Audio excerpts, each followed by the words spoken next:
Hello and welcome to the MinnMax Show, a place about games, friends, and getting better. I'm Ben Hansen, joined by Sergio Vasquez. Hi. Ana Diaz. Hi. And Kyle Hilliard. Welcome to the age of Calamity. We are officially here, everybody. AOC. We'll be talking all about it. We're going to be talking about, Nintendo's big Hyrule Warriors Age of Calamity, the prequel to Breath of the Wild. We're going to be talking about Nintendo's 2020 in general here, some other odds and ends. Serial wants to talk about the Destiny 2 raid, and he said this conversation is going to be a whopper. I don't know what that means, but he promised it. I'll be eating a Whopper during as well. Oh, that makes much more sense. Yeah. And then back half the show, we have more folks joining us, and we have some wonderful comments and questions that people submitted on Patreon, so thank you for that. But before any of that, everybody, hey, happy Thanksgiving if you're in the States. I hope you're having a wonderful, safe time at home, rubbing mashed potatoes up against the camera lens, I guess, for your virtual meeting with the rest of your family. Kyle, what does your Thanksgiving look like? So it's me and my wife and my kid, and then I'm planning to deliver some food to my brother and sister, and then we'll all get on Zoom and stuff. Yeah. So that's my plan. That seems great. Now, Kyle, I don't want to get too personal with your life, but recently Nintendo shipped, they sent us this Age of Calamity collector's edition thingy, and I said, oh, this is a bunch of Zelda stuff that Kyle would like. So I made the long trek over to Kyle's place on Sunday. Serial and Anna, 1 p.m. on Sunday, I showed up at Kyle's house this will be a fun holiday surprise. I had my mask on, put it on his doorstep, rang the doorbell, then stood back waiting to see Kyle for the first time in months. No response. Texted him, no response. I waited there for minutes and minutes and minutes. I was all right, I guess I'll just drive away. And then Kyle says, sorry, we were sleeping. We were sleeping in. Till 1 p.m. on a Sunday. You're an adult. Lazy Sunday, middle of the pandemic. I was up till 3 playing Spider-Man that night, I think. Maybe I was playing something different. As I was driving away, Kyle, I was thinking, what is the math? How late would they have to have been up to still be sleeping at 1 p.m.? What? Is your daughter just also sleeping in? What's going on in that house? Yeah. We just the way we're all night owls. We all stay up late and then wake up early and then try to get it back on, the weekends where we can.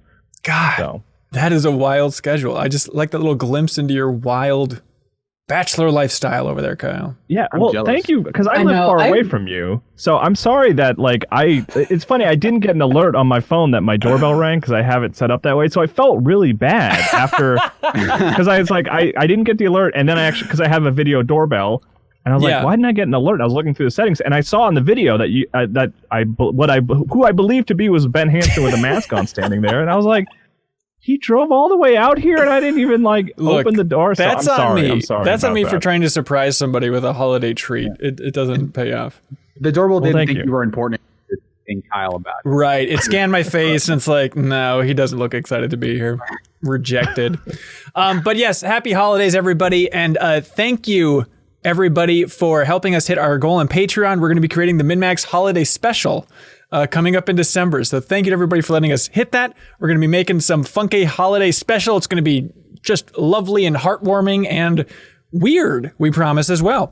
Also, in honor of Thanksgiving, I'll let you all know that we have a tradition rolling here. I think it's 5 years in a row now, where myself and Jeff Marchiafava and Jeff Cork give thanks for gaming in the year. Is that a terrible way to put it? Basically, we each write 25 jokes and then go around and share these jokes about gaming in 2020.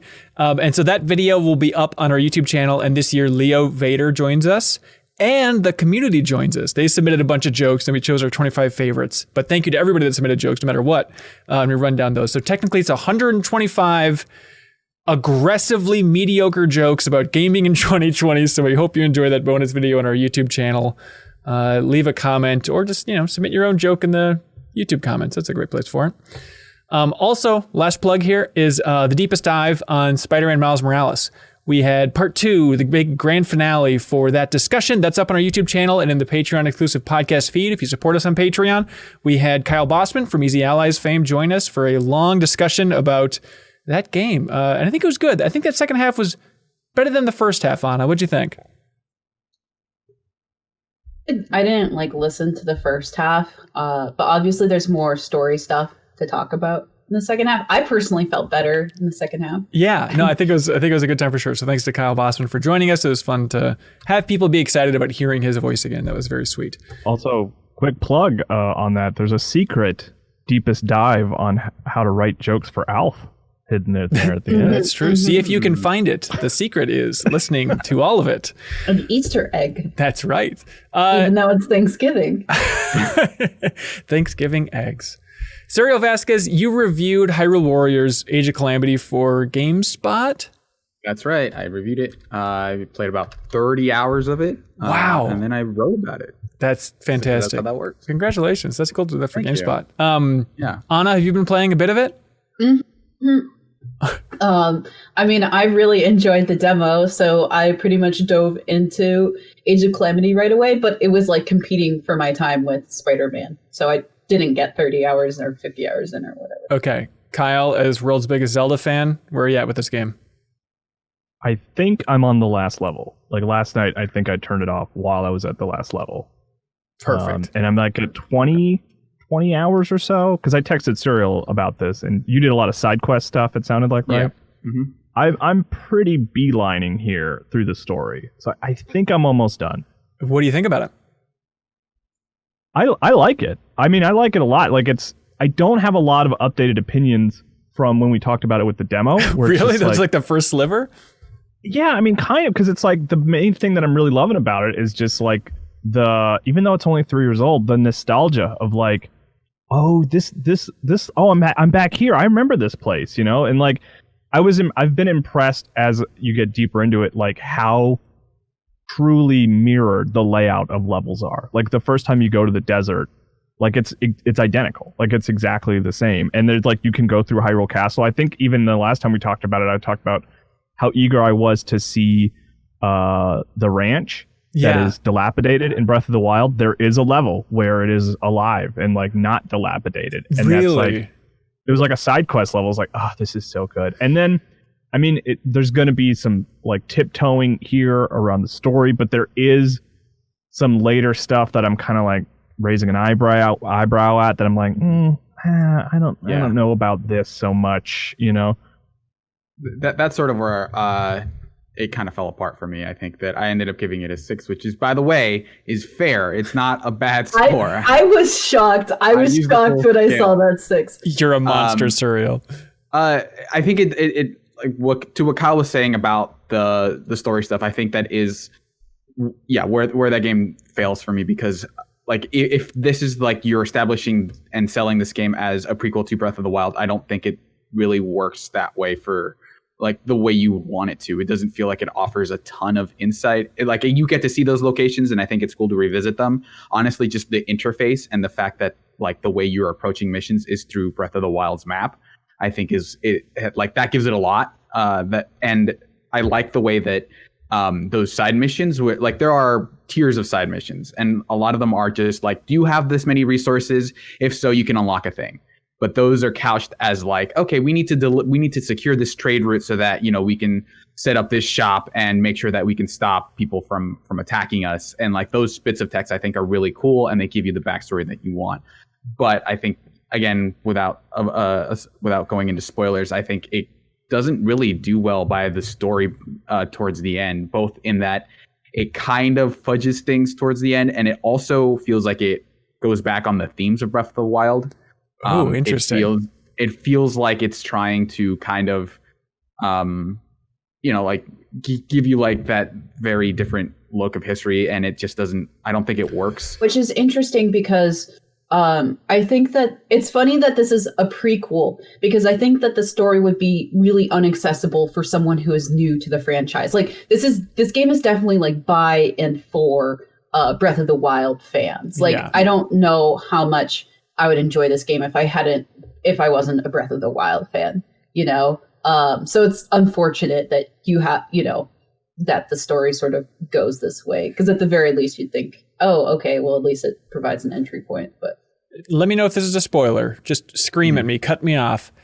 Is it the idea that it's a alternate timeline and not really a prequel after all? Is that the part that's eyebrow raising? I don't know that's the case. That's just a wild speculation on my part.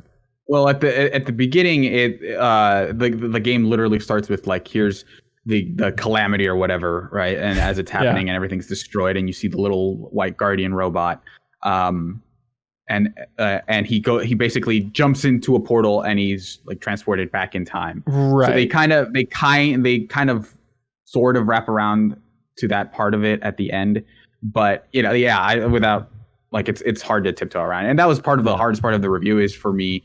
It like to talk about that game thematically is to spoil it, and so that was like the crux, because up until then it's fine. Like I think the Muso stuff it's better than Hyrule Warriors for sure in terms of like the actual combat. I think works totally a lot better. Agree with you there. Yeah, easily my favorite Muso game. Like, and not being a Breath of the Wild game like is a big part of it. Like because I'm familiar with all these locations, but like. Separated from that, I think mechanically it's quicker and more fun, I think. Yeah. And it also like that's another thing where Breath of the Wild actually improves the formula, because you have the flurry rushes that you get out of dodging correctly, and you have the runes that you can use, so you can freeze people in place, and like you have the bombs and stuff, you have the ice powers and stuff, and those all make combat more interesting. And some of the larger enemies, like the sort of mini bosses that you fight throughout kind of like the map and stuff, those will have these prompts where it's like he's winding up to do like an attack where he throws his hammer at you. If you use the magnesis, you can reflect the hammer right back at him, and that'll stun him, right? So it actually improves combat quite a bit. But even that, I think like by the end of that game, and Kala, like you might not have played as much to like kind of see this, but a lot of those later enemies are just like, here's a green moblin that has electric powers. And so like that variety still kind of isn't there. So by the end of it, you are just, okay, I fought this enemy so many times. Yeah, he's going to do the hammer throw. Okay, now I reflected at him. So by the end of like my time with the game, it was definitely like, okay, the game isn't very difficult. But it definitely kind of wears out its welcome. But I think it is, if you're looking repetitious. Which is to go to what Anna was saying, it's weird that it is very impenetrable to Zelda fans or to people who aren't Zelda fans, because I think if you are looking like, hey, here's an iteration on the Muso formula, I think it's actually pretty good at that. Yeah, but it's just going to be bewildering. Yeah. And I mean, I haven't finished it yet, so I haven't seen the finale, but like while we are sort of complaining about the like larger story, there are a lot of moments, like smaller moments, that like I really love, like just like moments where it does genuinely feel like your back up against a wall. You remember seeing that moment in memory where like Zelda's really tired because she like is trying to use her powers but she can't, and it's like you have to transport her from point A to point B. Like those moments I really loved and felt like were intense and cool, and like those parts of the story I really liked. Yeah, and I think the Zelda stuff is probably the strongest thread narratively that you get to see play out. Like there are moments where it's like, okay, now Link's interacting with the champions, and that's cool to see them in their prime.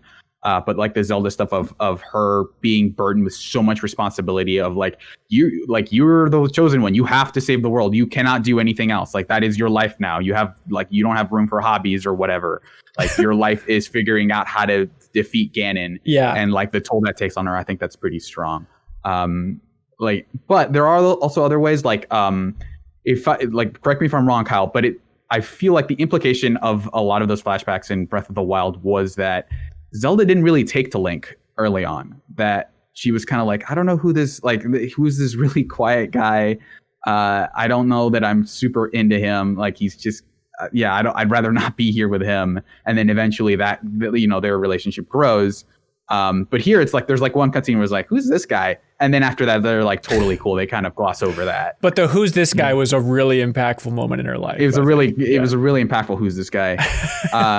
And like thematically, the one thing that I can't talk about is that you end up playing as the divine beasts, which feels really, it's like I'm conflicted on those, because it's like that's the thing you want out of this game, right? Is to go back and see the divine beasts like active, right? But it also feels very weird knowing what ends up happening with the divine beasts.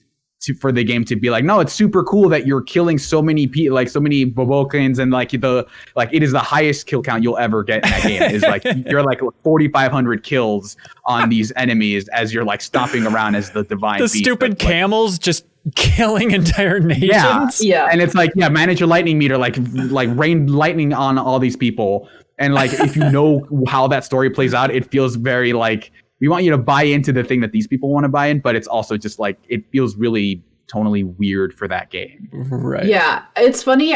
When I played through, as I played like as a divine beast for the first time, I had this moment where it's like, if I was 12 years old, this would be like the sickest thing that ever happened to me.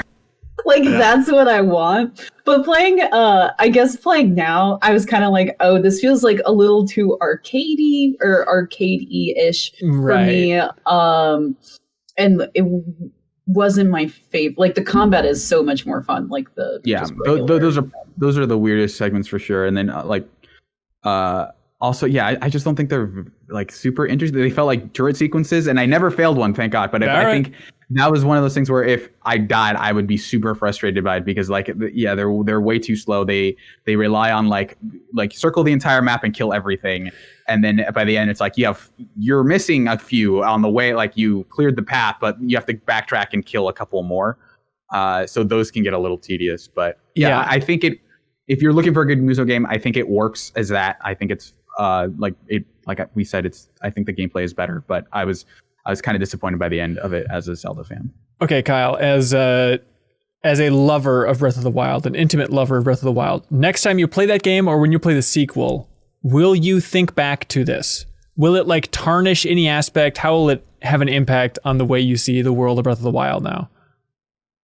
I mean, no, I don't think it'll tarnish it at all. I mean, I think I like it more than Suriel, just in general. We'll see how I feel at the end, basically. But like, I mean, for me, it's just like, it's the opportunity to dive deeper into what I imagine in my head being these cool sequences. Like, just like going to Hateno, like in one of the later levels, and just kind of thinking in the back of my mind, like, oh, this is where it went down. Like, this is where, like, that's cutscene where Zelda's like crying uncontrollably and like has to relocate Link. Like, it's like, I'm in the place where that happened, and there are a million enemies on screen, and that's just a cool moment for me. And it a lot of it is because I'm like so obsessed with Breath of the Wild and really do genuinely like the story of Breath of the Wild. It's not just like, you know, the secondary set dressing for me. I really like what happened in that world. I like it as a Zelda story where they didn't win. You know, like I always really love that element about it. So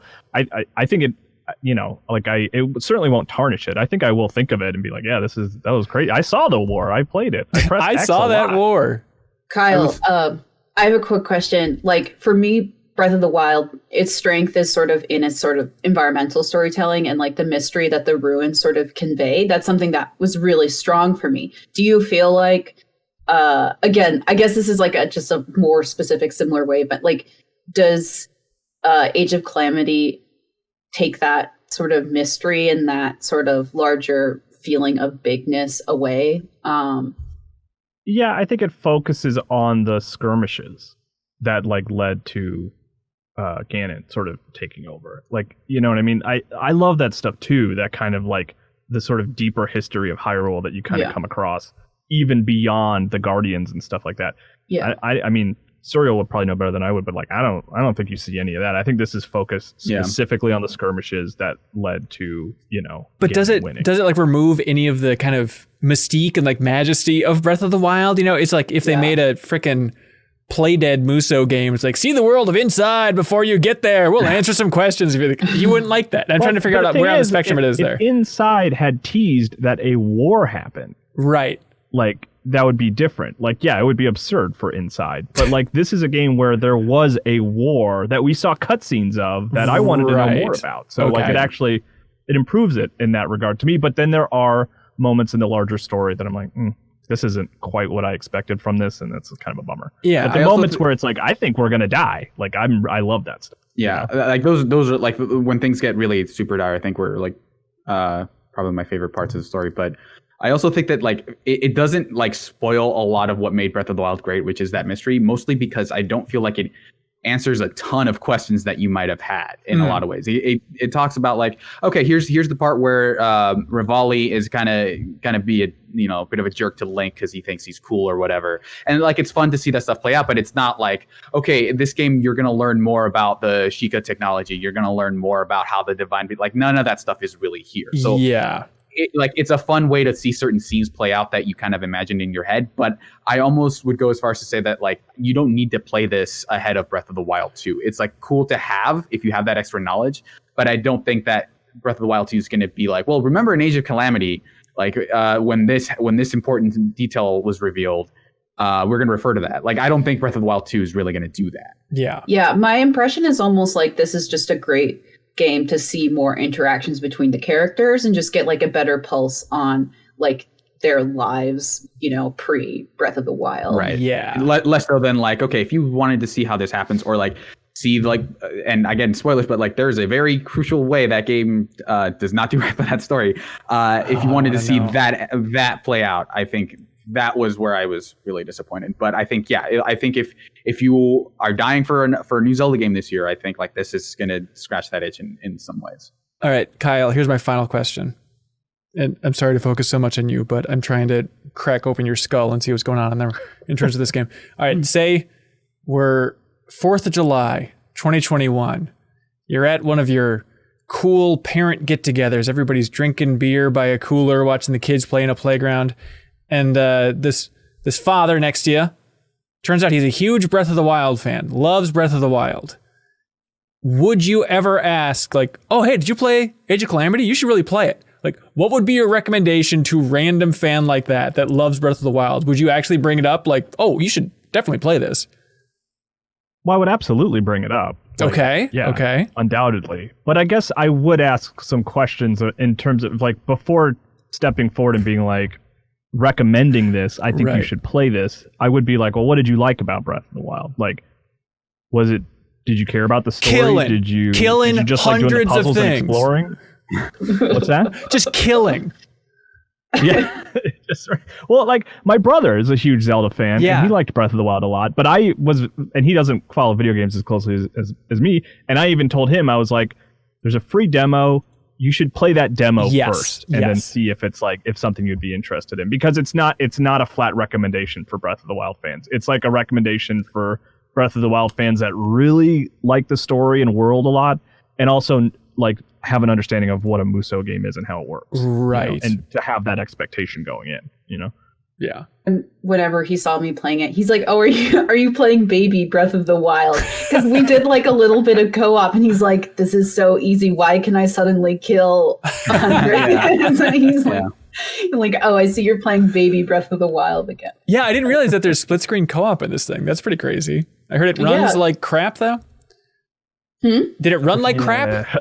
Okay, I wanted to bring this up. It ran pretty badly in one player for me. Oh, really? Yeah, I had to, halfway through a mission, which some of the missions can be long, I had to restart it because, like, my character just literally, like, I was playing as Mipha, just stopped responding, like, stopped moving, and I watched myself slowly be killed by, like, a pretty weak Moblin. And then stopped believing in the war. Yeah, I guess so.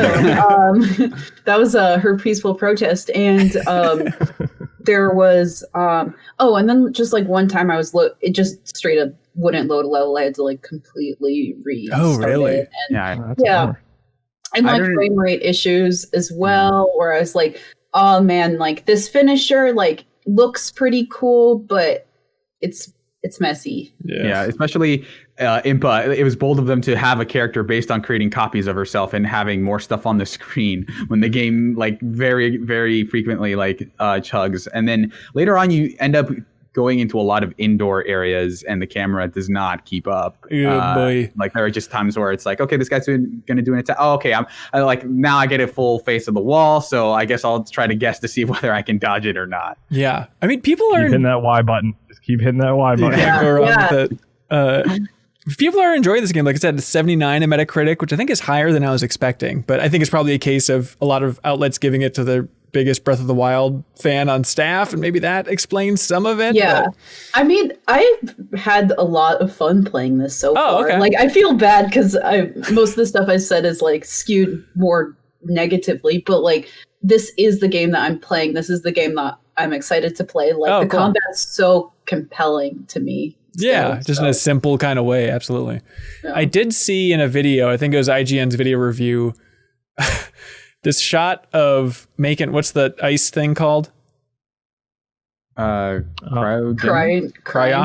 Yeah. Whatever. Making the ice beam that when you're Impa and you make it, she just like makes a huge ice block and then like drives it around like a car. And it's the silliest looking thing. Although it's not super useful. Also, one of Link's attacks just has him shield surfing, which is pretty cool. That is great. That is super cool. I mean, there's a character that rides one of the seals as like their means of movement and weaponry. Oh, weird. Yeah. Well, hey, that's Hyrule Warriors: Age of Calamity on Switch, Nintendo's big holiday game. Mario Kart Live. Yeah. So this is the weird thing, is just trying to look at Nintendo in 2020. They have had a surreal year where they have not released much, but what they have released has really counted.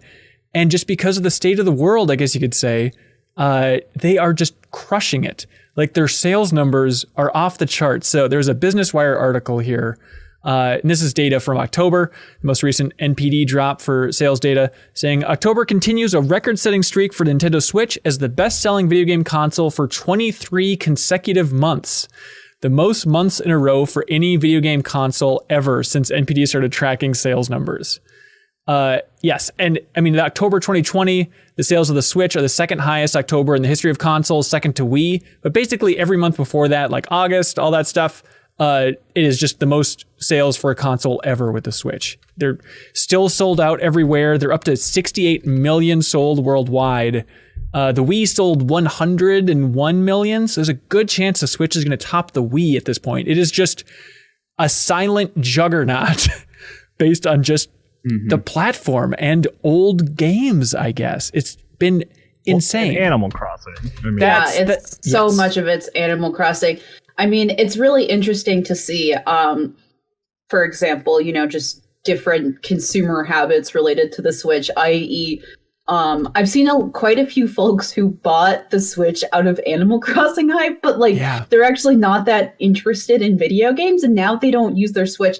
And I've seen folks, even influencers on Instagram and TikTok being like, oh, LOL at anyone who bought the Switch out of Animal Crossing hype and now has not touched it for months. Which is kind of a sad thought. Somebody is such a great console. Anna, you need to get on TikTok and just start screaming, "You can download Hades on that." No, okay, people, but that was literally the response. Is on TikTok, there's a duet, and was I haven't touched my Switch for months, but now I'm rebooting it up, and it's Hades. Oh, God. And so at least that game is bringing folks back to it. Yeah, it was so funny. I was thinking back to the launch of Animal Crossing. Do you remember that outcry where everyone's like, we're so bored during this quarantine. We need Animal Crossing to release 1 week early, please. 2 weeks. Yeah, it's we had stayed inside. Yeah, it's 8 days. It's I can't take this anymore. It was such a weird time. But yeah, because of that enthusiasm, it's just coasting like crazy. Animal Crossing now is the second best-selling game of the year behind Modern Warfare. I'm curious to see how that'll shake out at the end of the year. And that's just physical sales alone. But so having a pretty inactive year after March, still, they're set. They're golden. They're Nintendo. Yeah. They can't be dethroned here. They saw how good those sales were and just said, "Oh, we don't have to prioritize anything other. The machine we can just let it go. It's going to sell whether there are games around or not." And then they've released stuff. They released Paper Mario. They released Age of Calamity, and they have Mario Kart Live and the Pikmin 3 remaster. Yep.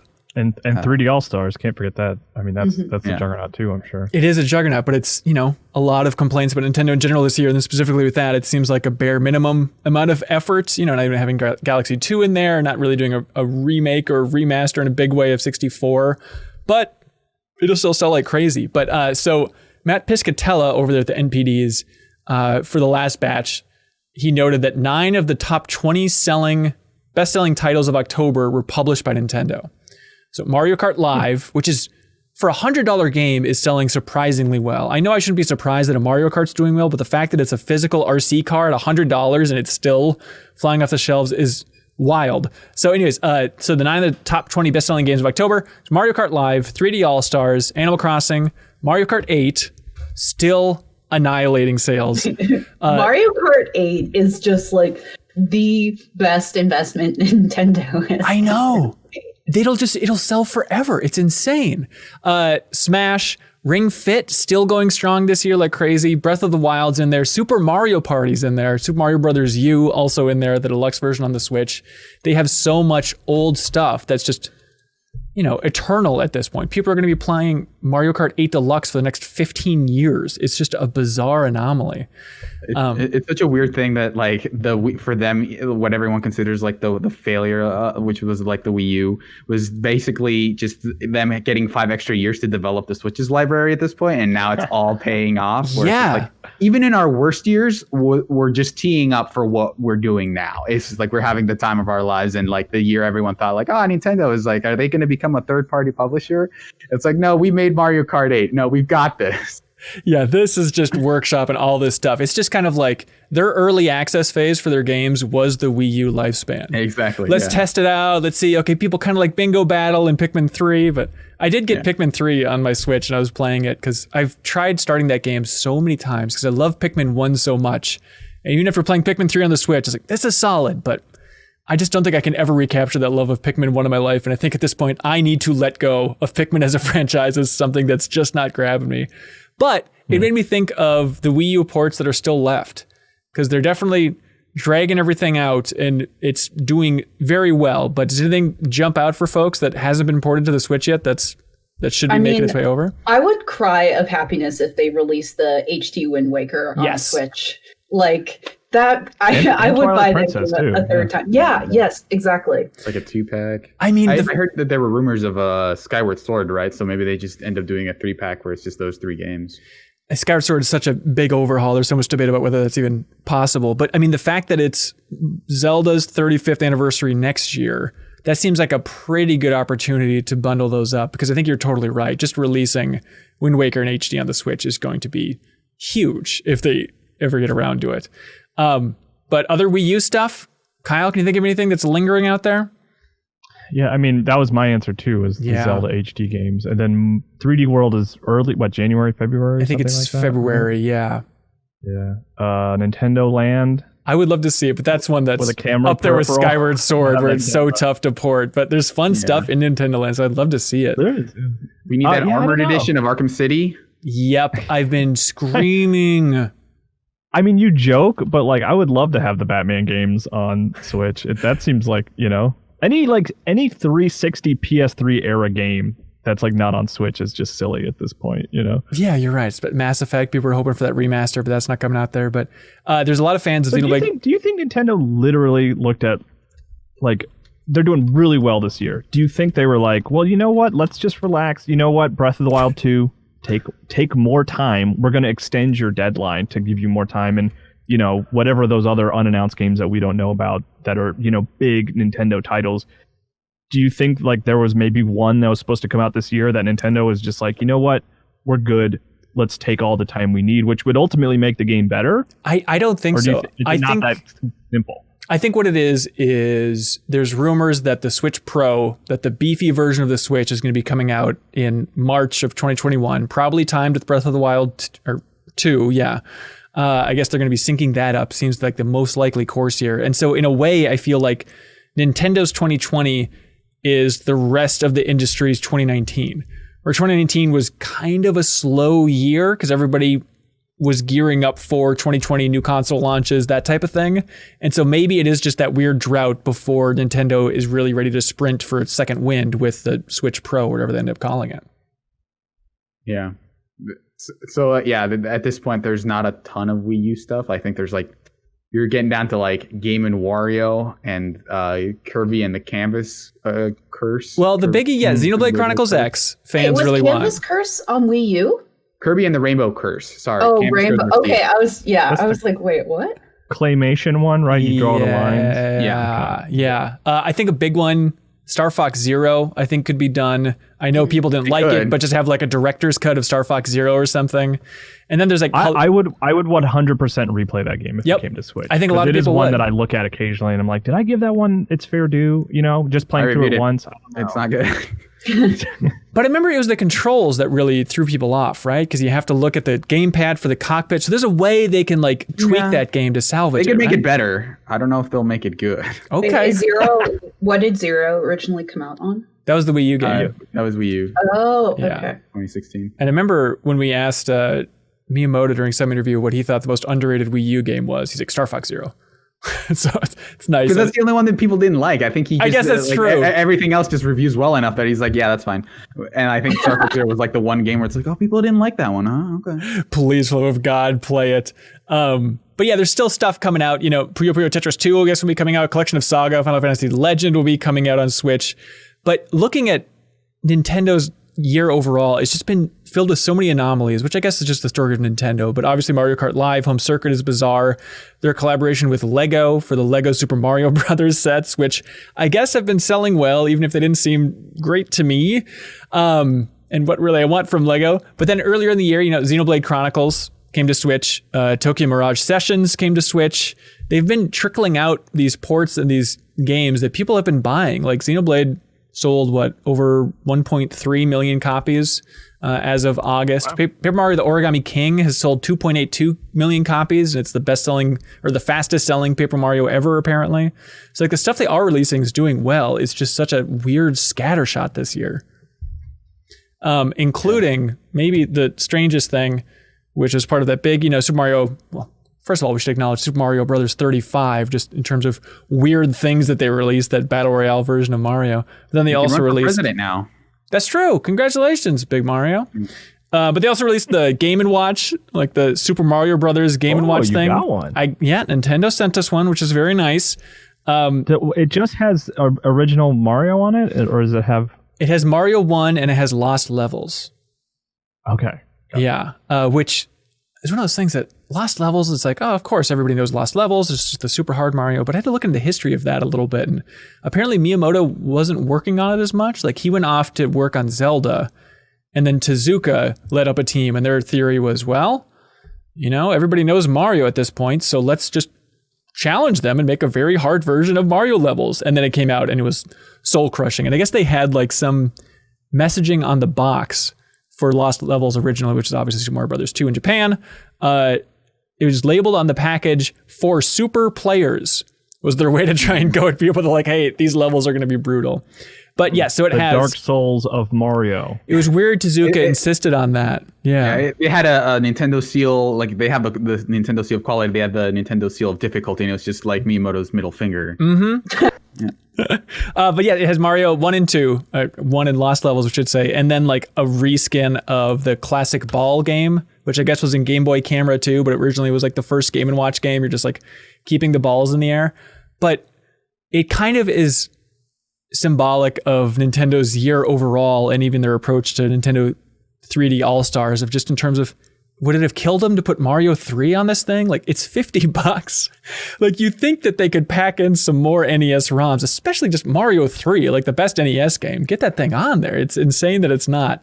But believe it or not, hackers have already cracked this thing open and they're doing wonders with it. So, you know, if you're into that scene, there could be stuff to play around with eventually there. But there is an Easter egg in this that I really wanted to get through. So, you know, you got your little menu, all that stuff. You got a clock, which apparently in the history of Game & Watch, Gunpei Yokoi, who invented it, came up with the Game & Watch because he was on a train and he saw a businessman sitting next to him who was really bored, and he was just pushing buttons randomly on his calculator.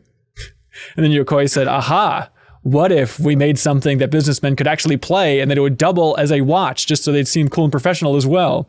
So weird history there. But so on the time I wonder screen, who that man was. I know. He changed everything. He really did. The calculator man. That man's name was Albert Einstein. But yeah, the history of the Game & Watch I think is really interesting too, because it is where the D-pad originated, like the classic video game D-pad that Nintendo then patented, you know, all that confusing stuff. But I guess it was for the Donkey Kong Game & Watch is where that thing originated. But okay, here's this weird thing. So on the time screen, if you hold down A, it'll get to this Easter egg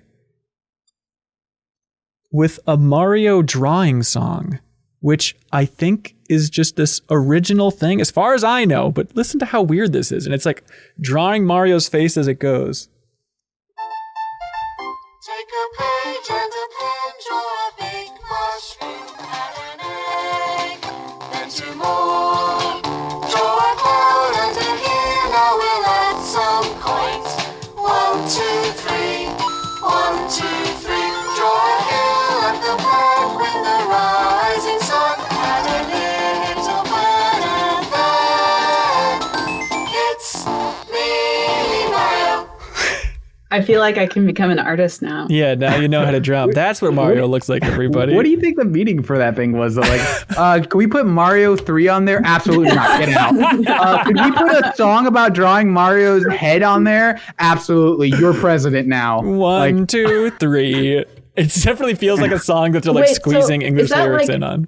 Something that existed before? I don't think so. Not that I know of. Please correct me if I'm wrong, people in the chat. It feels familiar, but not. I don't have anything beyond that other than like I feel like I've heard that before, but I can't say where or why. Because there's also, on the Super Mario 64 DS, you draw Mario. Ooh. And so maybe this is something that this song plays during that. This was the song that they wanted to play, but the DS audio was so bad they're like, we can't release it this way, and so now finally fans get to see the Mario drawing song. Yeah, it's do it justice. An odd one. Anything you want from Nintendo in 2021, Kyle, other than Zelda 2? I'm excited for another wave of like big Nintendo games. The big Mario and the big Zelda. Like I like this. Like I'm honestly not complaining this year. I don't really like Animal Crossing, but like it was a good year to pull back because of like next gen stuff. You know what I mean? Like why compete with the PlayStation 5 and Series X? Like just why even do that? Yeah. So like I'm looking forward to like just I'm hopeful for like a big year with lots of surprises, and stuff like that. That'll be nice. I would like to see that Switch Pro if that ends up happening, just because I think, especially like even Breath of the Wild had like performance issues. I'd like to see what developers can do with that thing. That coincides with Monster Hunter, I think, also releasing Monster Hunter Rise. Yep. I think that could be cool if that didn't chug. That'd be nice. I would also like to. I've been looking at Wii U games, and I think the Pushmo series. I think I really like those games. I'd like to see Intelligent Systems just ship the Fire Emblem, so they're obviously working on whatever they're doing next. But I would like to see them make another Pushmo game because those games were good. Yeah, that's a good deep cut. By the way, people in the Backstage Pass watching us live, they're screaming Metroid Prime Trilogy. Yeah, I mean, we have heard rumblings for so long now that thing is done and they're sitting on it, probably waiting until they can start ramping up to promote Metroid Prime 4. And because that game is having development challenges, getting rebooted now at Retro and stuff, I would imagine they're just waiting for that. But I would hope that's next year. It would make sense. Like, do they have a precedent for doing that? Of like, hey, here's the new game and now you can remaster it. Like, I feel like they're almost not into that. Of like, here's the new game, and while you wait, you can buy the old game, because I feel like they would be dissuaded against that. I think like they're running, for all I know, like once Mario 3D All Stars is running out, that's when they start promoting the next Mario game or something. Because I think the last time they did that was when you could pre-order Wind Waker or something, and then you got the demo disc that had Ocarina of Time and I think Majora's. Well, yeah, I mean, there's stuff like Bayonetta. When they announced Bayonetta 3, then roughly around that window they put 1 and 2 on the Switch. So there's kind of lighter versions of it, but it makes sense. I would certainly hope that they're going that direction. Also, Ray Luaza, watching us live at the Backstage Pass tier on Patreon, he says, the Mario drawing song is a composition originally made for Flipnote Studio. It was created and released by Nintendo to promote a Mario-themed competition on the application. Flipnote's such a good little, game app. I still... people on TikTok still use Flipnote to do animations. Like there are Flipnote TikTok accounts. Oh my God. Yeah. Thank you. And they're wonderful. They're so cute and fun. Thank you for always just being here, letting us know what's good on TikTok. So I don't have to actually go in there and, give them my data, all that stuff. You can just give us the highlights in podcast. Yeah. Maybe I'll do a best gaming TikToks of 2020. Ooh. If folks are into that. I think that actually sounds really good if you want to do that. Okay. Could be part of the holiday special. I'll do that. Yeah, maybe I'll just hang out and watch TikToks with people on Refreshed one day. Do like a TikTok viewing party, and I just have a playlist. That sounds great. Kyle, anything you'd like to say before you leave us? Forever. I'm excited to beat Age of Calamity. I should be able to do it today. Cool. We'll see. Do you think, sorry to put you on the spot, do you think a Max Spoilers would be in line? A quick one between you and Serial? Yeah, we can probably do that. I would love to listen to that. Cool. All right. Well, thanks for being here, dude. Thanks for having me. Bye. Oh, wait. Leo Vader, everybody. Hello. Leo, Thank now, you. because you clapped in, you have thousands of people hearing your voice. What would you like to say? Get out there and vote this year, guys. It's so important. Leo, you said you wanted to join right now and only right now because you were curious to hear Serial talk about doing the raid in Destiny 2, which surprised me. What is it about the Serial? I know you have much more info, but Leo, what's up with you? That shirt's looking good, dude. No, but why are you so curious about the raid in Destiny 2? I'm wondering. Truly, I have not had much of a drive to go back to Destiny 2 since it launched on PC or since near launch, but the experience of playing the first raid with friends in Destiny 2 was unbelievably fun. Like one of my favorite gaming memories from that year. Oh, wow. For sure.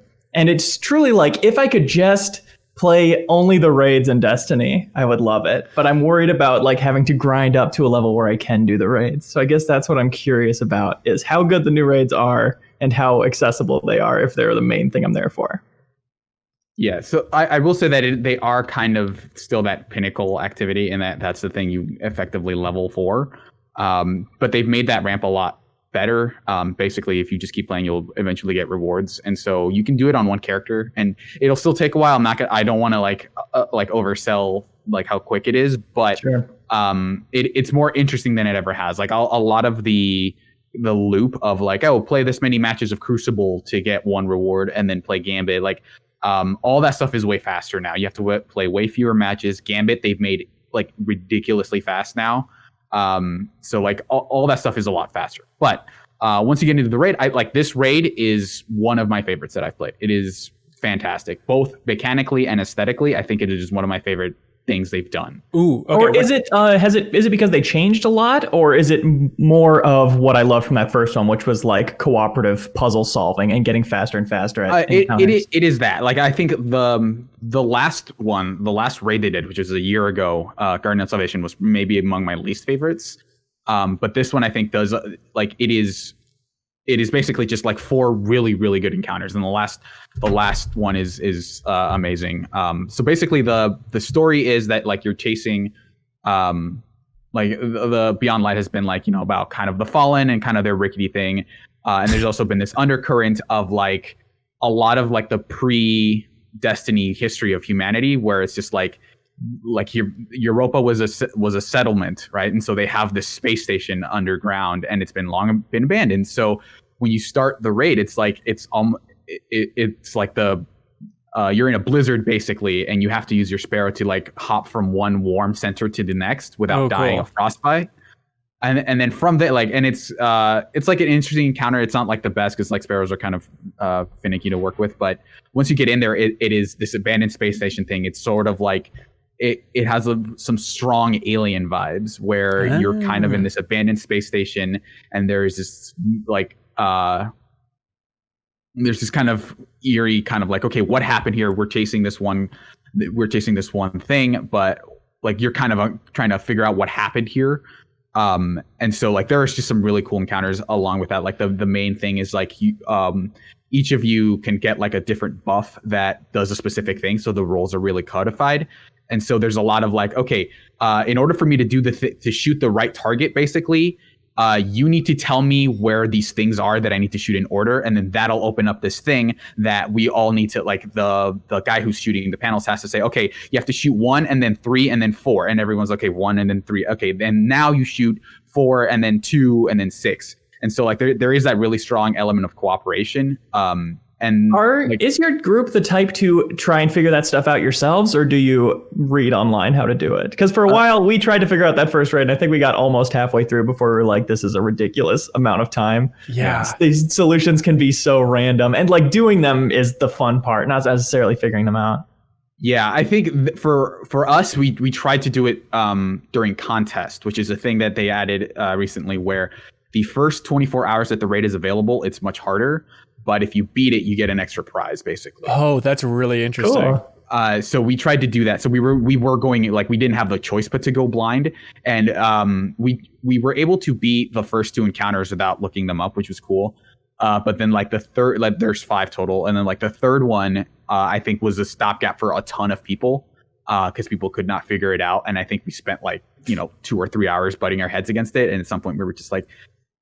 Tell it, like, what are we missing here? And then the thing we were missing was just like, yeah, you guys are doing it right for the like you guys are like 90% of the way there. It's just like you during these specific things, you have to deal more damage, otherwise you're not gonna be able to beat them. Oh, weird. Right.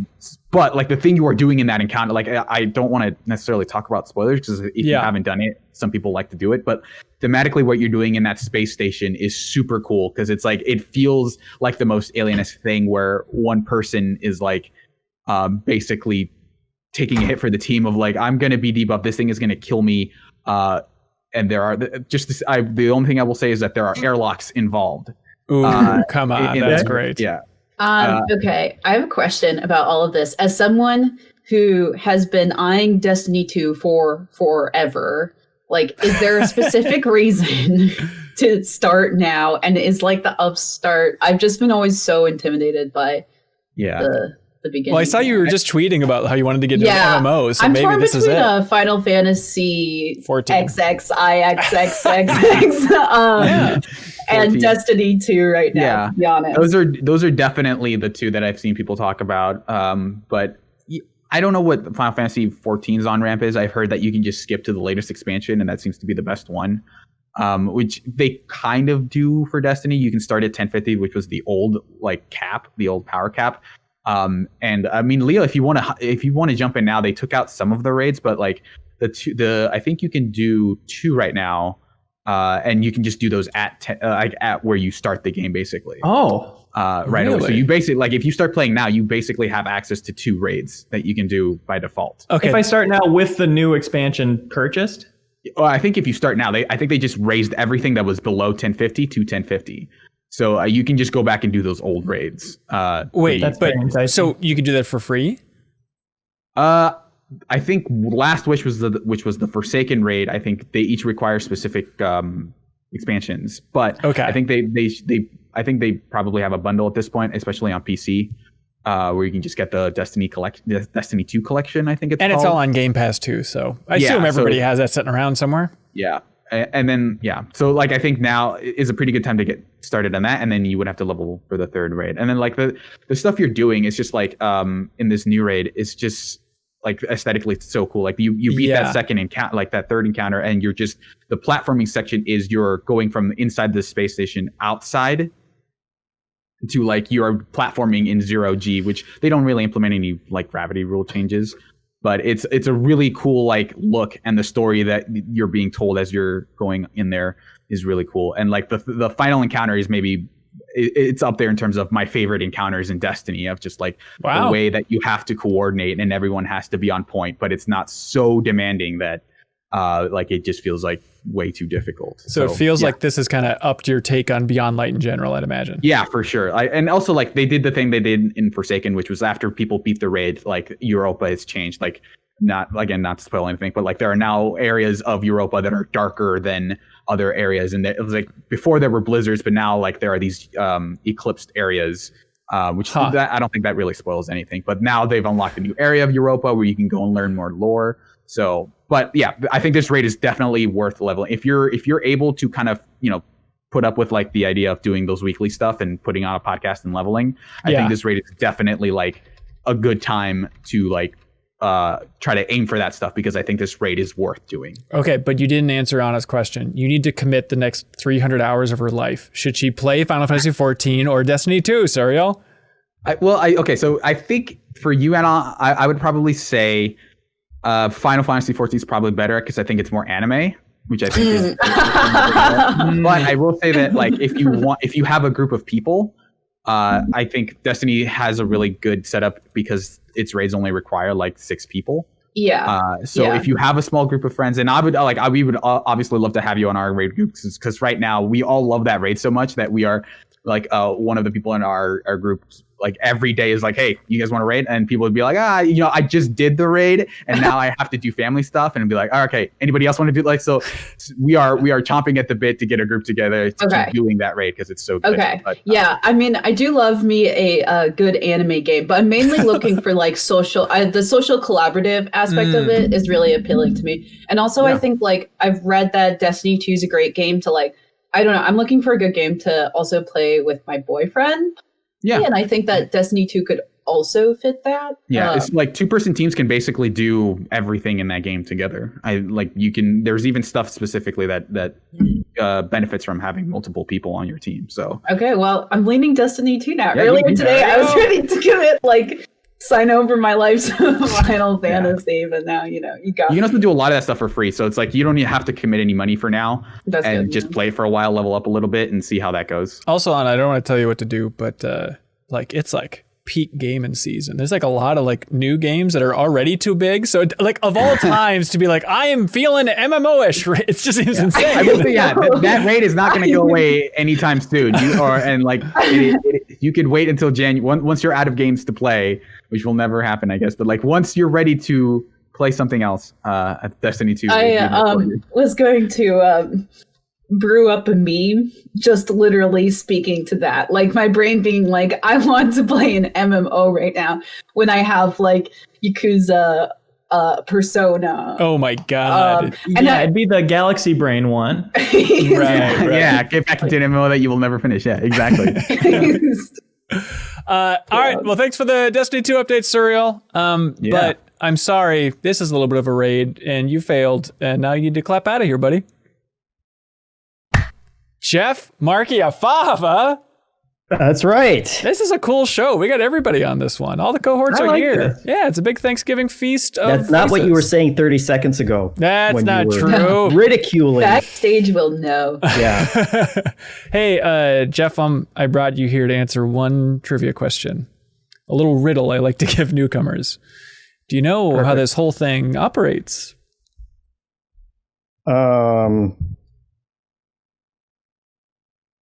Aprons? Patrons. There it is, everybody. Patreon.com/MinnMax, 2 N's. Leo, how many people do you think have typed in literally Patreon.com/MinnMax, 2 N's and tried to spell it all out? Probably 1-to-1. Everybody who's ever heard us say that. Yeah. Well, you haven't seen the Patreon time. that I made, did you, Hanson? Oh, I've been siphoning off that moolah. It's just a juggernaut. Because you're very literal. No, there's 2 N's in MinnMax. It makes sense. But yes, thank you to all of our supporters. We appreciate it. You support us at any tier. You get access to the MinnMax Discord. You can submit a comment on the show. A lot of other fun benefits. So please check that out. The show is free, but it exists because of wonderful people like you. So thank you so much, even just for watching or listening. And hey, Leo, I've been meaning to ask you. Hey. Have you ever felt out of sync with gaming news? Yes. Then you should get synced up with the Synced Up Podcast, a fellow Central Time Zone podcast that covers everything from gaming opinions, detailed recaps of the weekly gaming news, and fun games sprinkled in between. Back in February, we decided to finally take the leap and chase our podcasting dreams, and we haven't stopped since. You can find the audio version by searching Synced Up Podcast in your favorite podcasting service and look for the blue and white logo, or if you prefer video, you can find us over at youtube.com/syncedupodcast, where we also have other gaming-related impressions and non-gaming-related shows too. Again, that's youtube.com/syncedupodcast, or search Synced Up Podcast in your favorite podcasting service and look for the blue and white logo. We hope to see you there. And how much is this going to cost me? They didn't say. Wait, no, they did. It's a free show, Leo. And these people are so great. It's like, all right, let's create a gaming podcast, get some friends together, have a good time. Awesome audio quality. The latest episode, they talk about the Game Awards nominees, who they think is going to win. They talk about the Smash Brothers Melee community and Nintendo's treatment of them recently. And they're getting together, making their dreams happen, and then they're sharing their audience with ours. And I think that's very sweet to help support MinnMax, and then we get to promote them. I think it's a fair trade. And I mean, you could get caught up with the gaming news, Leo. We can actually cut. Do you want to just listen to the latest full episode real quick? Yeah, sure. Okay. Yeah. Wow, Leo, what'd you think? I feel like I got all of the universe's secrets blown into my brain in 5 seconds. There it is. Synced Up Podcast, everybody. Thanks for your support, Synced Up folks. Also, thanks to I Am 8-Bit. They want everybody to know that they have a PlayStation 5 physical edition of The Pathless from Annapurna, a game that Kyle in particular really loves this year. This physical version has the giant fold-out poster, reversible cover, sheet collectible art cards. There's a set of 6 in there, exclusive artwork by Emmy winner Elaine Lee, and the entire thing is region-free, so go support I Am 8-Bit, support Annapurna, go check out that physical version of The Pathless, and you can use the promo code MinnMaxFeast. MinnMaxFeast, all one word, for 10% off everything in the store under $100. They have a lot of awesome stuff in the store, including the Pathless double album on vinyl from composer Austin Wintory. It's an awesome soundtrack, really unique, so check that out and help them, because they support us. And thanks to I Am 8-Bit for supporting MinnMax, and you, as a listener or viewer, can support MinnMax too by submitting a comment or question for us to read on the show. Help make the show better in more ways than one. Every week we choose the question of the week, and I Am 8-Bit ships them out an amazing prize from their online store. And this week it is the vinyl soundtrack to Sword and Sorcery by Jim Guthrie, which is an awesome, awesome soundtrack. So you can get the vinyl soundtrack by having the question of the week. And we're going to choose the question of the week from these questions and comments submitted on Patreon. It's cool how much that soundtrack has outlived that game. I feel like I still see that soundtrack in best soundtrack compilations and things. Right. God, and they're making that new Super Brothers game. What was that called again, Jeff? I remember you were looking forward to it. It's coming out 2021 now. Yeah, I want to say, I'm not even going to guess because it's going to be so off. Something like about Ray Jump or something. I want to say the Far Shore. There it is. I want to say Far the Lone Sails, but I think that was from 2018. Anyways, hey, comments and questions from Patreon. Icerar asked, how do y'all feel about Nintendo's limited run strategy? And do you think it'll be more common for future releases? This is the idea of them apparently delisting Super Mario 3D All-Stars and Super Mario Bros. 35 at the end of March.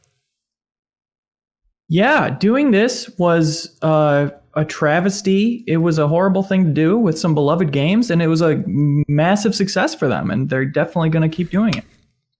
But why?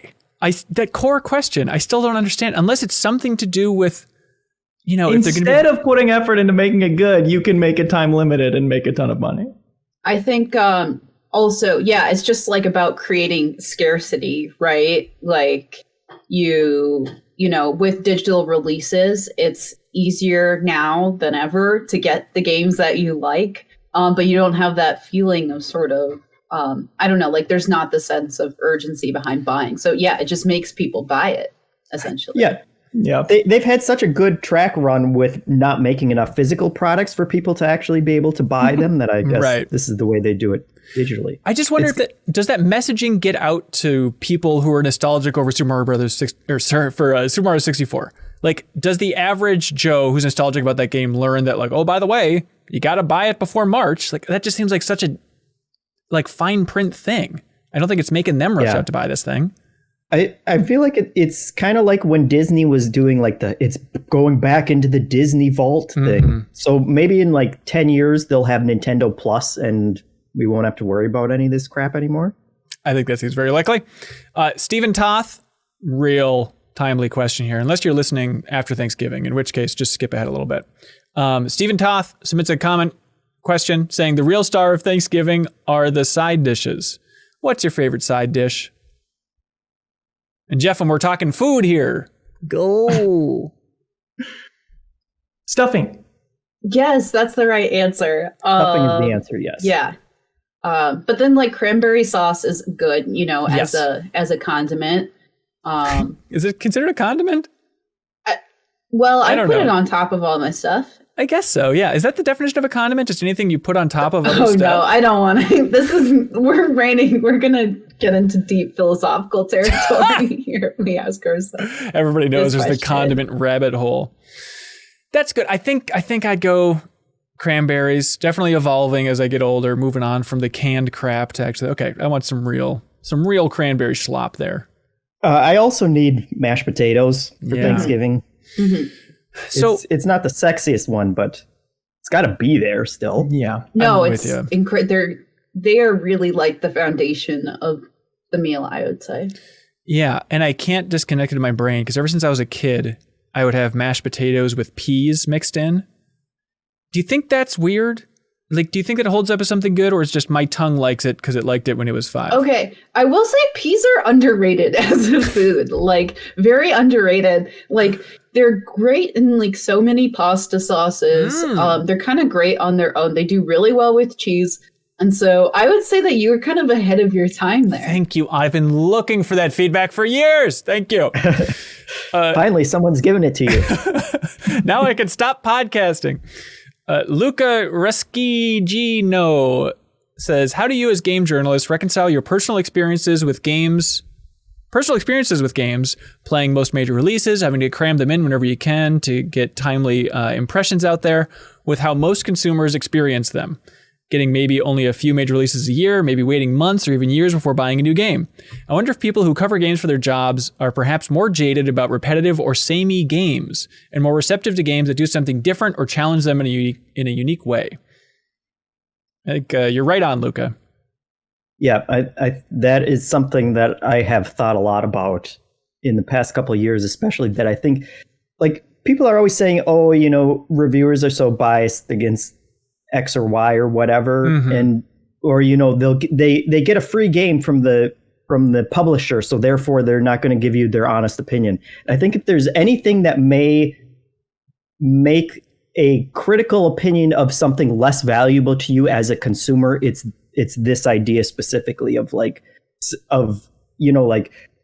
there so many games nowadays are being made for people who probably only buy a couple games a year, and they do want that like 100-hour experience. And if something really clicks with you, that's totally awesome. Whereas we kind of look at it as like, oh, this is so bloated and no one needs these many activities in Assassin's Creed. They should pare this down, you know, which would be nice for us, but I don't know that always translates for the consumer as well. Right. And then you end up, you know, writing reviews where it's like, oh, I'm sick of these open world tropes. And it's like, yeah, because you've had to review 3 in a row, whereas people are buying one open world game a year, and that seems totally reasonable to like, yeah, I'll climb some towers once a year. Like, it's no big deal. I'm just having fun. Yeah.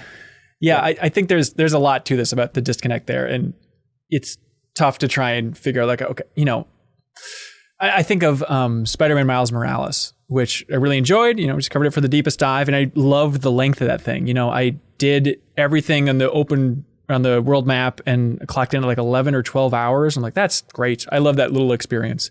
But then I was talking to Chef from MinnMax, Grant, about it, and I was like, oh, it's great. It's like, you know, 11 hours. And he's like, oh, I'm not going to pay $50 for 11 hours. Are you nuts? Yeah, I guess that's the thing. But in my mind, it's like, you know, there's great story game. You know, Uncharted 2 is the example I use in the deepest dive. That's like a 10-hour game. Like, you know, I'd rather have a short, compact, open world experience that's still in that time frame and have a great time with it.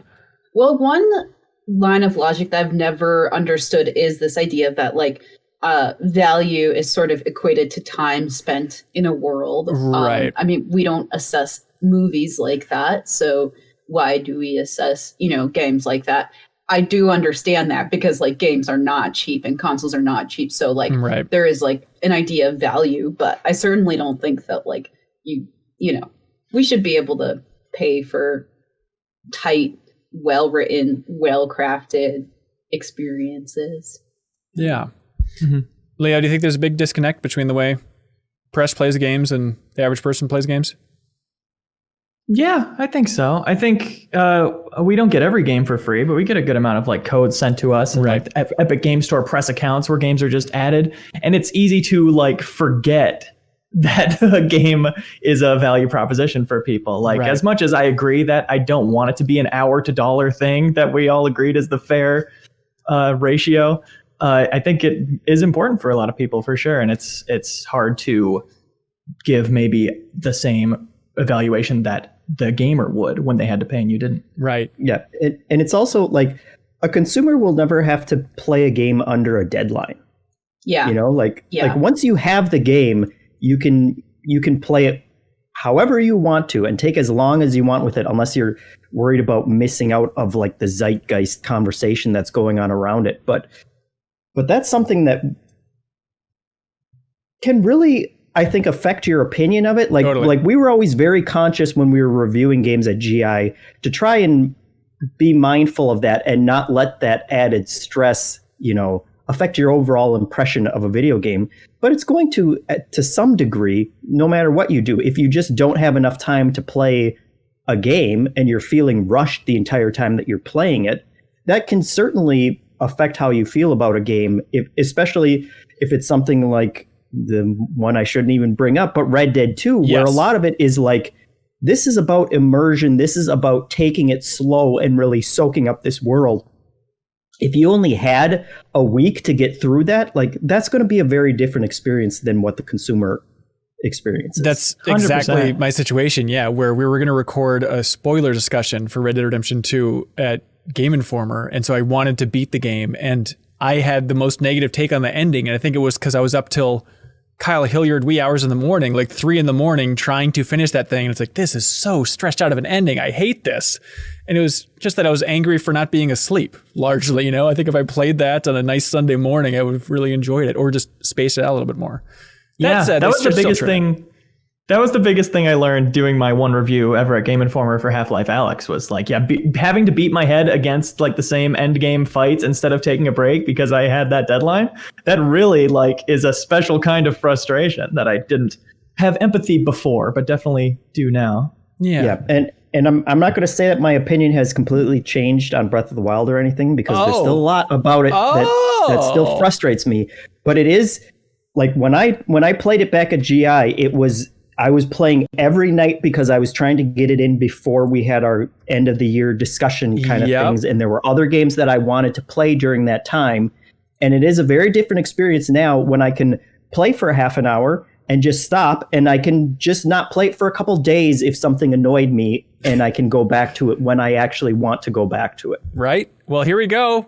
Jeff from Segway of the Century, Fatal X Blade, submits a comment on Patreon and asks, I bought a Nintendo Switch at launch for a new Zelda game and absolutely hated Breath of the Wild. Too open and boring. And I was wondering if Jeff recommends giving it another go, since I know he went back to it, or did he drop off again? P.S. Let Jeff know he's not the only one who abandoned Red Dead 2 despite really enjoying it. We're out here, all 6 of us, he says. Okay, well, I haven't abandoned Red Dead, okay? Yes, you have! It's still right in the other room. I still love it. I'm going to go back to it.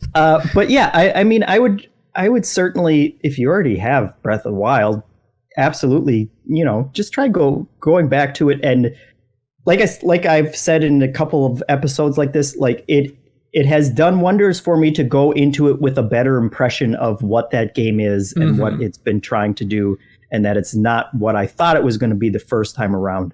And just consuming it in smaller chunks has made it more fun. It's probably been maybe like a week or two since I've put some time into it, just because there has been a bunch of other games coming out. But I'm certainly, I don't have the same chip on my shoulder that I had previously for playing it. So love it. Yeah, give it another try. On the other hand, though, if your criticism is that it was too open, I don't know how much you're going to get out of it. Yeah, that might not change. Fatal X Blade, boy, do I have the game for you. It's called Hyrule Warriors Age of Calamity. Run, don't walk. John Utke says, hey, y'all, how do you deal with negativity in your gamer group? All I hear from my friends is how the new Assassin's Creed formula sucks. Hades is overpriced. Your friends are insane for that comment, by the way. You should lower them into lava. Phasmophobia looks like cheap garbage. I really don't interact with people in real life anymore, so my online groups are all that I have, but it feels like such a black hole negativity they don't even want to talk to them about games. But I need to talk to somebody in this time of isolation. Go to the MinnMax Discord, please. Okay, look, here's how you deal with it. Is you go to your friends and you see their negativity and you say, look, I'm just vibing, bro. And you say, like, I'm just trying to live my life. Like, please. Keep that written next to your monitor. Yeah, have a Google Doc with that ready to go. You just copy and paste it in the Discord, wherever you're at. Yeah, that's tough. It's interesting. This is a little bit of a flip of the previous question, where I'm used to the journalist being jaded and negative and snarky. But, like, when your common friends talking about games are, I think they just spend too much time on Twitter. That has to be what that means, right? Or other negative places, yeah. There are other negative places? I'm afraid so. There are other Discords besides I'm ours. sorry to inform you this, but there are a lot of them. My God in heaven. Yeah, it sounds like their online friends suck, and they should honestly just go to the MinnMax Discord, and you'll find plenty of people to have very positive conversations about the games that you're enthusiastic about right now. Yeah, it automatically it auto detects any negative word and actually boots you from the server if you use didn't. Harsh words like that. Yeah, if you ever say the word no, you get banned. You get kicked automatically. Right. It's a friendly place, but we keep it in lockstep. It's very nice. No, it's really nice. Like I think that that's not bad advice. Like if you're experiencing negativity, like there are greener pastures. There we go. Speaking from my own experience having like bouts of feeling cynical about games and like I don't care about anything that's coming out right now, just like try and find out what they do like and try and focus on that and other games like that and like what is compelling to them about games right now. There we go. Darkfish Day says, hey, MinnMax team, what non-essential detail instantly improves a game? Personally, I love to see enemies or animals fight in the distance. I love that. That is such a good one. I think we're all into that. By the way, really have you good. played Monster Hunter World? Because that is that game in a nutshell, Darkfish Days. Does anybody else have something that jumps out? What was that? Sitting. Ooh, like sitting on a bench? Sitting on a bench. Yeah. Red Dead has like 6 secret sitting spots. Like you can go to the edge of certain cliffs or piers and it'll pop up a little triangle prompt to sit and you just sit off it and it goes like cinematic camera. Ooh. You sit there. Arthur's It's a the good best. sitter too. Like that guy really is savoring that sit. For sure. But yeah, that's just such a tiny little immersion thing that I really love, especially in an online game where it's like waiting for a friend. Let me actually have a sit like I would in real life or smoke a cigarette. Petting dogs is really popular detail. People seem to like. People Classic, can't get enough of it. I have a terrible answer, but it works for me personally, which is when games introduce procedurally generated stuff, because I know that can really screw up a game and actually make it bad. Yeah. But it instantly piques my interest whenever games does that, because I play through so many games and complete them that I need infinite content for my games. Right. Oh, if there was just a procedurally generated story to keep stretching Red Dead 2 out, oh, that'd be sweet. It is. It's just hunting and fishing in that game. I guess that's true, yeah. It goes on forever. Oh, by the way, Leo, what do you think about that news this week? Did you catch that? That they're releasing Red Dead Online as a standalone thing on PC? I believe it's just PC now, but they're Console too. Oh, really? Oh, okay. And it's launching for $5? Yeah, for the first like 3 months. That's so weird. Yeah, they need players. And it's in a pretty good place right now. I hope it works out for them. It's certainly, there's been friends who I've wanted to get on it in the first place or join me on PC from when we used to play console together. And now it's like the perfect time to do it for $5. So I'm really excited about that. Do you still play online at all? Yeah, I checked back in. I was playing it yesterday because, they got like a double XP for a role, the bounty hunter role that's about to get blown out when they launch that standalone thing. So I want to max that out before they add more levels to it. But yeah, it's like, for me, sure, I'm a little frustrated. There's not infinite stuff to do at this point, but for $5, you have a ton of stuff to do in Red Dead Online right now. Like that is a no-brainer value proposition. Yeah, absolutely. How many hours do you think you put in that game so far? 500 plus for sure. For just online? Yeah. And Jeff can't even sit there and watch one cutscene. Can you believe it? Anyways, have we beat this to death yet, Jeff? Should we move on? Oh, that was so long ago. That's freaking. There's a horse skeleton way in my rearview mirror for that one. Brian Tylek. Oh, by the way, sorry, Detour City. We're getting in it. But you said rearview mirror. Anna, I watched that show on HBO. What is the name? Already? What is the name of that? How to with John. Let's see here. John Wilcox. It's John Wilson. John Wilson. John Wilson. Yeah. How to with John Wilson. You recommended it, and I watched it immediately, and then I was pleasantly surprised. Like, oh, this is the show that Nathan Fielder from Nathan For You is producing on HBO. This is one of his shows that came out of that deal, and it has a very Nathan For You vibe. But do you want to explain the setup for this thing? Yeah. Okay. Good luck. How do I okay, the way that I described it in the MinnMax Slack is like it's HBO, but it's YouTube. Like, so I'm sorry. It's kind of a weird thing. So it's like this guy, his name is John Wilson, and he has like a how-to guide. It's sort of each episode, but it's very meandering. And so speaking of detours, it's like it usually starts with a specific topic, and then he sort of like lets the topic sort of take you on like a little trip, so to speak. Yeah. So it's kind of like documentary-esque, a little bit essay-esque. He narrates, it's singularly narrated by him. You don't really see him though. And it's just like a bunch of shots, mostly of New York City. And like, I'd say if there's a piece of this show that really makes it work, and I think is really, really funny, it's just like the shots as he narrates a line. It's just like, I imagine this guy has like thousands and thousands of hour of footage. Yes, so he's just going around first person through New York City and then goes back and narrates it, kind of like in this intentionally kind of sloppy narration where he'll stumble over things every once in a while, but just like focusing on real people in New York as he's giving this narration is just surreal. Yeah. But yeah, the episode that you recommended that I watched was about memory, and it eventually evolves into him. And it's very Nathan for you in the fact that, he'll just like pick this lane and then just keep following down this rabbit hole. And even I read an interview with him where he was talking about, how Nathan Fielder has affected the show. And Nathan Fielder's advice was just keep filming. There needs to be one shot from the real world in every episode that just has people saying, how the hell did you get that footage? Like, that's so insane that happened. But he's like, if you just film for hundreds of hours, eventually something crazy will happen with a real person. But this episode was all about the Mandela effect, and ended up going to a convention that's all about the Mandela effect, where people remember different things than what actually happened. Can we do a demo of the Mandela effect live right now? Yes, please. Okay. Jeffem and Leo Vader. Wait, first of all, are you familiar with Mandela effect?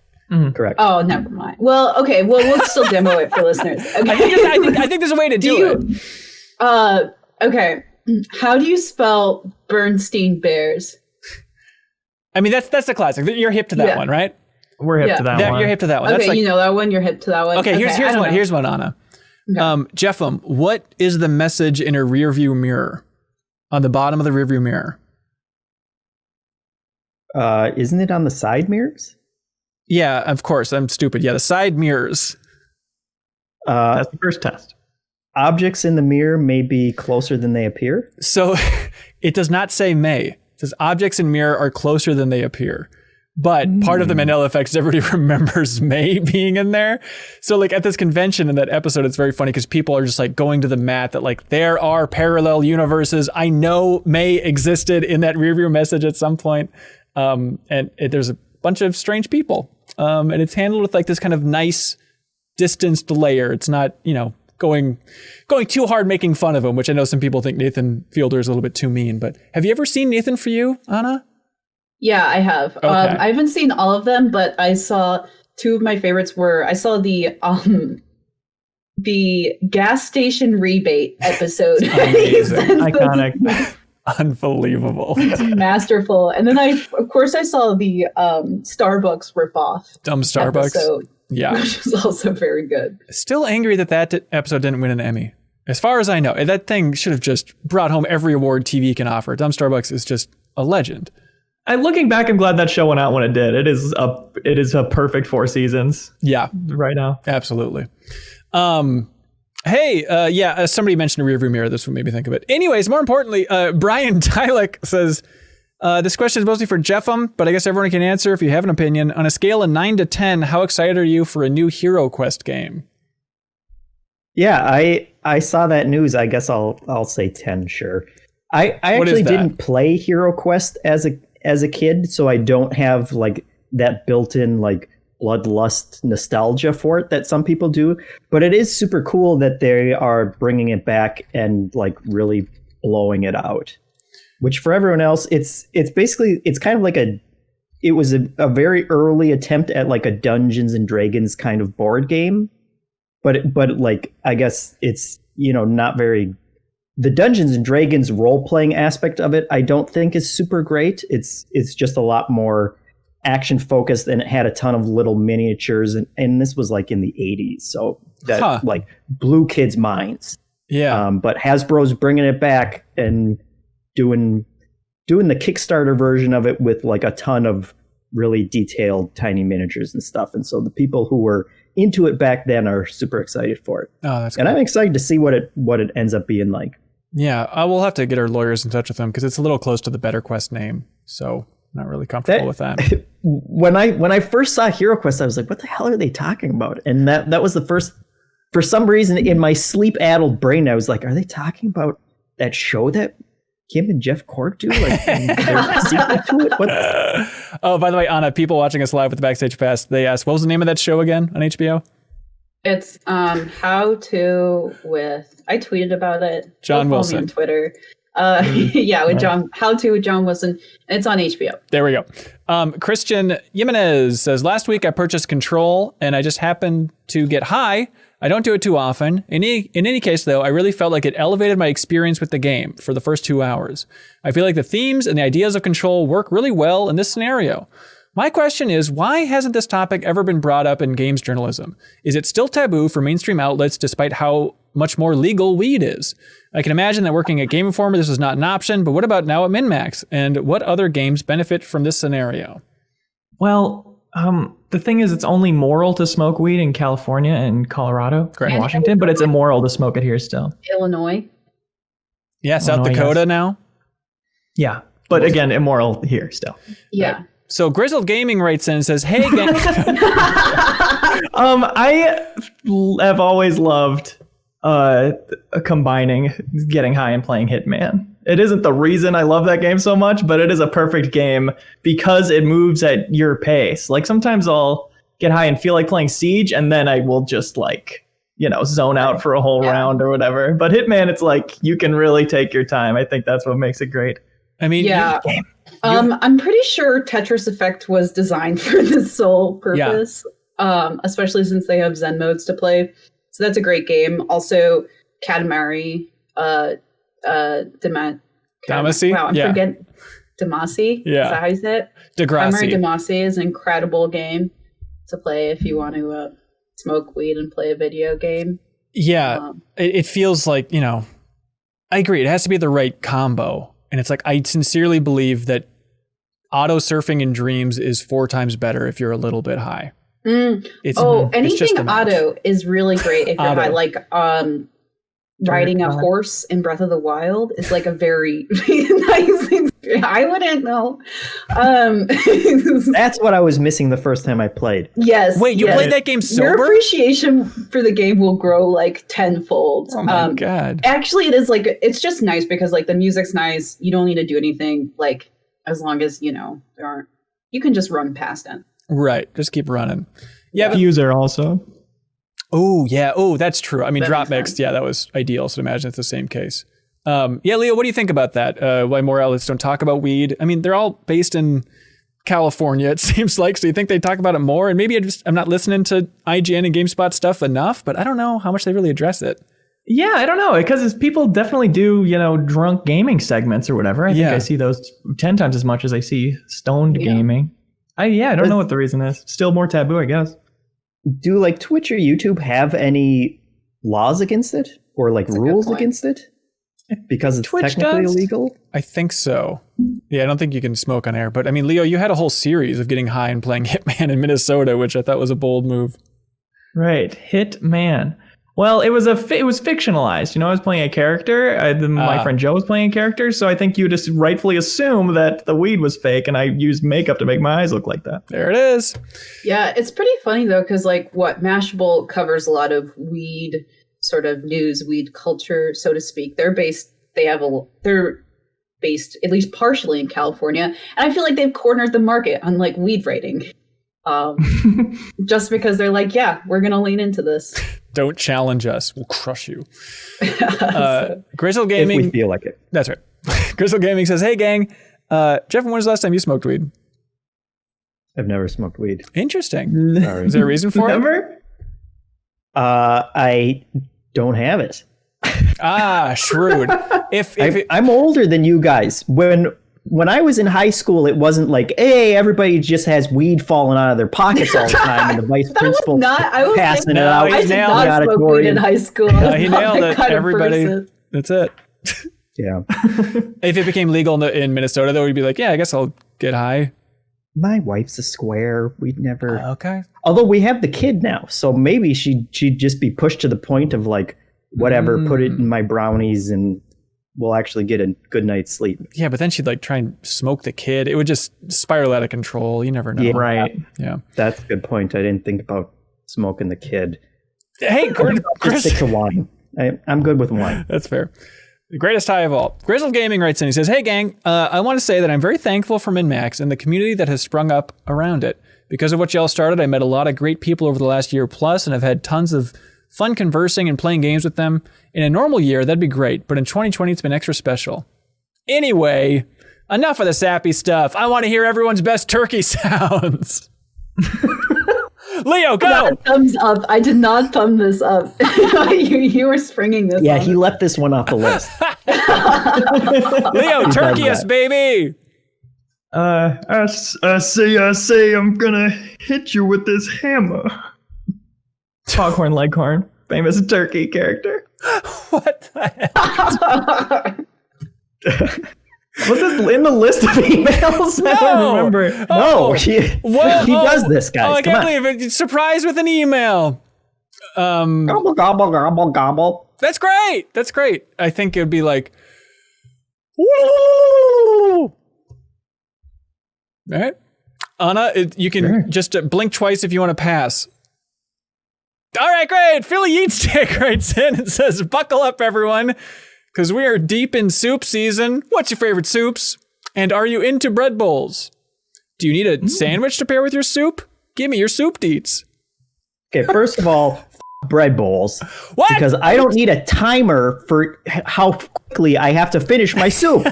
I like taking my time. I don't want to think that the bowl's getting soggier and soggier and is going to start leaking out. Okay. Proposition. What if your bread bowl was in a normal bowl, and so you just have a very bready soup? And it's kind of like, like in Chipotle where you get a burrito, but you put it into the bowl and you're like, you have that extra sense of security. Yeah. How does that sound? Do you think it'd be more recommendable to? Yeah, that's a little better. I think your bread just sucks. I've never had a bread bowl fall apart. I'm not taking Honestly, I don't think I've ever had soup in a bread bowl. Oh, really? I'm just making jokes here. Come on. Oh, sorry, I missed that part. My favorite bread bowl is at the top of the Space Needle in Seattle. They sell chili served in a bread bowl. Not the restaurant. No, not la-di-da. Not la-di-da. There's the fancy rotating restaurant. This isn't that. This is a layer above that. It's just like basically a hot dog stand equivalent. And I remember dragging Brian Vore and Matt Miller there when we were on the Destiny 1 cover story trip. And I was just obsessed with like, you guys, I heard there's a bread bowl with chili in it at the top of the Space Needle. And this is my dumb thing in Seattle. I need to do it. And it was the best. No greater place to have a big bread bowl of chili than top of the Space Needle. So that's my favorite soup. Is chili soup? I don't think so. Yeah, I don't think so either. I don't think that counts. All right, I take that back. I thumbed this message specifically because I was thinking about this recently based on my experiences, which is that chicken noodle soup, you can totally get rid of the noodles and it's just as good. Oh, fewer carbs. Hello? Yeah, can you hear it? What's he doing? Jeffem's falling apart. Also, while Jeffem troubleshoots it. Sorry, guys. I got so excited about soup, I pulled the headphone jack out of my microphone. I understand. He's actually trying to eat it too, which was really weird. But yeah, for everybody else, when Jeffem says, I thumbed this so hard, what he's talking about is in Slack, I post like some of the thinkers. Like, should we talk about this on the show? And then people can give a thumbs up if they want it. So little behind the scenes. Yeah, that's what I meant. That's right. I would just like to give a shout out to the best soup in the world, French onion. Ooh, like a good French onion soup. Wait, what? You just wince. Oh, onions. The French. Ew. Oh. French onion with like bread and toasted cheese on top, like when they put it in the oven. It's like so good. It's so rich and flavorful, and I really do like chicken soup. French onion is good. Hang on, I to be honest, I've never had French onion. How oniony is it? Because I don't like them onions. It's one of the onioniest products you can have. Okay. Yeah, Probably. but it's really sweet and caramelized, and Ooh. I love it. thank You're you. an adult and you don't like onions, Hanson. No, don't like them at all. I've been Really? eating more of them than I would prefer to. I won't look upstairs too much, but They're a core tenet of cooking, my friend. they're in a lot of foods, it turns out. And at a certain point, I just have to stop being picky and be like, good. But, you know, there's onions in it. It's no good. Right. I've been slow cooking soups, working from home while the girlfriend's away. Yeah? Doing just like meal prep for soups and dumplings and stuff. And it's been That- great. That's the beauty of soups. We've been using an Instant Pot, which is a very similar situation. But yeah, it's great.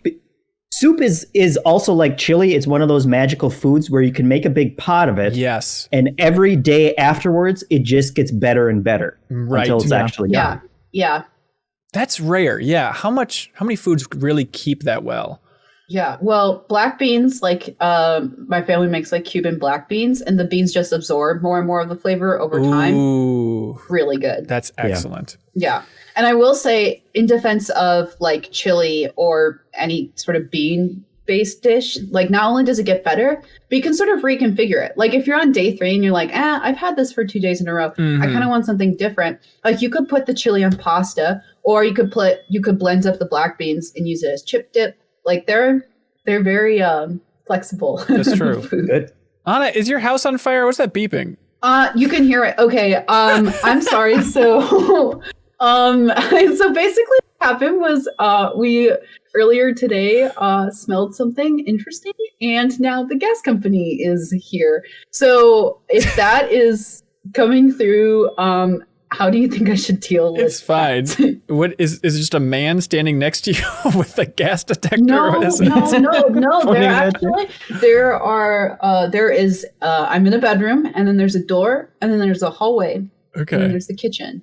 And so it's actually it's just that the sound passed through really It's easily. fine. So I don't know if It's fine. I I'm assume it won't sorry, be going like, forever. It's they all were right. basically like, we need to come over immediately. So I didn't think that would Hey, happen. don't question it. Brendan Brett says, hey, Ben and friends, back in 2018, there was an episode of the Game Informer show about our 10 favorite games of all time.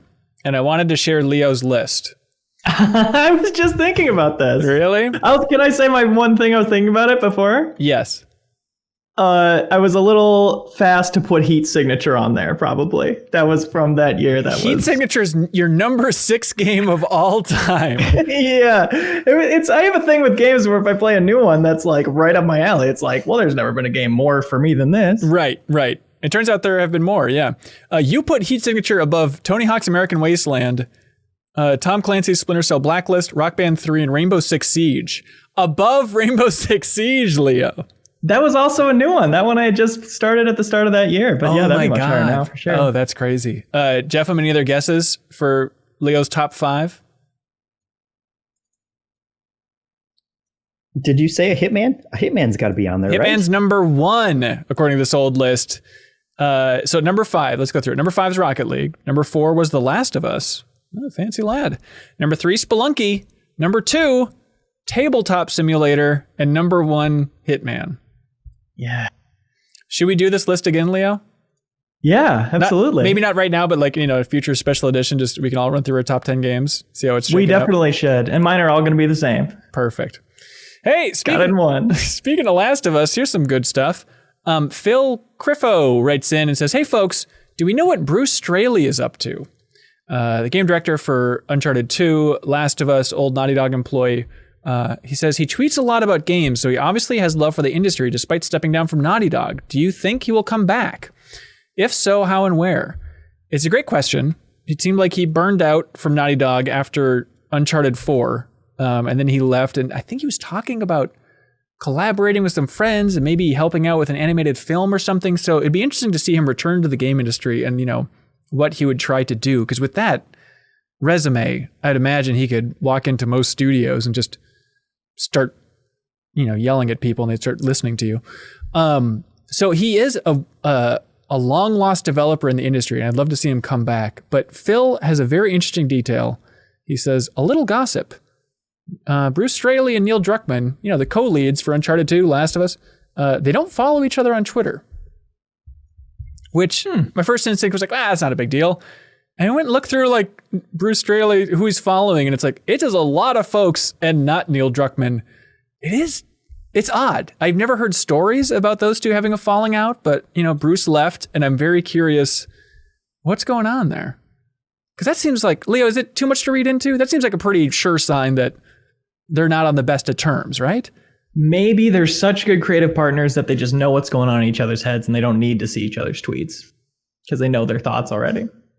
So we can't rule that out. But I think it is a really interesting thing to notice. They don't need something superficial like that to validate their right. Exactly. Right. Like, Leo, you don't follow your girlfriend on Twitter. Right. Because you don't need to. All life's a Twitter, you say. I think the same thought she does when she's about to tweet, and I laugh. Alex says, hey, MinnMax crew, been a fan of everything you've done since Game Informer and finally decided to support you on Patreon. Thank you. I have a question for the group. Do you have any advice for someone about to stream some gameplay for the first time? What was your first time like, and what did you learn from it? I ask because I'm planning to host a stream for Cyberpunk when it comes out. I don't have a webcam or capture card, so it'll just be my voice in the game. It'll be my first stream, and I'd appreciate your input. Whew, that seems tough not to have that webcam. Also, I think, Alex, just to really fill in this picture here, I think you might be overhyping it. I'm sure some people will tune in, but don't think it's going to be a big deal out of the gate. Very, very, very low expectations here. Although, Alex, you're going to be great, but don't go into it thinking like, oh, there's going to be so many people screaming at me. It's probably just going to be you monologuing through the game, and that's a good place to start. I was going to say, as advice, to start with something that you know and that you can play competently. If you want to do it, dry run before you stream Cyberpunk, but yeah, it's just have fun and don't worry about what the audience is going to be doing. It's not like the worst thing that could happen is getting in your own head and being super stressed out about it. You know how to play a video game, so you can do that while your video is also being streamed somewhere else, as long as you don't freak yourself out about it. Yeah, and it's a good reminder too, but it is a skill. My first time streaming a game is I was just like testing out the tech, and I felt really embarrassed that I was the video producer at Game Informer, and I didn't really know how to set up a stream realistically on my own. And so I set it up in my home years ago, and I was just going to stream World of Goo, one of my favorite indie games. And so I was streaming World of Goo, very uncomfortable, monologuing my way through it. And I made it like 15 minutes in before just the entire stream broke, and I was streaming on Mac, and there's this weird limit, and then it like started shrieking and like having this ear-piercing squeal going through, and I just felt so embarrassed. I just killed the stream and deleted that archive, and it's like it never happened. It's bad. So no matter what he does, it won't be as bad as Hanson's first stream. That's right. Leo, do you remember your first stream? No. Streaming for the past few years on my personal channel, I would say the biggest thing I've learned is to not overdo it. Like, keep in mind how much it is fun for you. Yeah. There was a time where I would get home after work and I would play games, and I'm like, I may as well turn the stream on. And then doing, 5 streams a week ended up like burning me out because I didn't really anticipate how much work it would be. It would be a period of streaming. And then when I was done, I was like, well, now I need to play games to chill out. Right. And it kind of just, doubled my gaming time to actual chill gaming. But now doing it just once a week, I've found that is the sweet spot for me of this is a fun thing to rally me and my friends around once a week, and we're not overdoing it, and it doesn't feel like too much of a commitment. I'm always confused when I see you stream, because you stream every Sunday night on your own YouTube channel? At 7 p.m. Central on, youtube.com/LeoVader and twitch.tv/LeoVader.com, DOTCOM. Yes, thanks for asking. Great. But then you don't archive it. I archive it secretly. It's in a public playlist, unlisted. So if you go on my playlist on my YouTube channel, you can find my stream archives there. That's just because your own YouTube channel, you don't want to confuse it. You want to keep it just your personal video essays? Yeah. See, you're smart. Keep it cleaner. You're smart. Aiden Walker writes in and says, hello, in reference to last week's question of what to name the parrot in the intro to The Great Goaty Hunt, I animated the intro. My name's Aiden Walker, and I called her Squimcracks. An unholy amalgamation of the words squawk, MinnMax, and crackers. I have a crude drawing in my notebook indicating this if you're interested. We're not interested, Aiden. We just, I guess it has to be Squim Cracks. There's no way around it. You're the man that made her, so there it is. One of the more vile MinnMax puns so far. I really enjoy it. Podbod writes in and says, "Hey, Liana Benjajeff. Hello. What is the best way for RPGs to handle fighting enemies that are at a much lower level than you? I'm currently playing through Yakuza Like a Dragon. First off, it's a great game. But I'm now at a point where fights against some low-level enemies in the overworld have turned into me jamming on the basic attack command to get it over with. The enemies do single-digit damage and reward only a tiny bit of XP, so the fights are practically useless."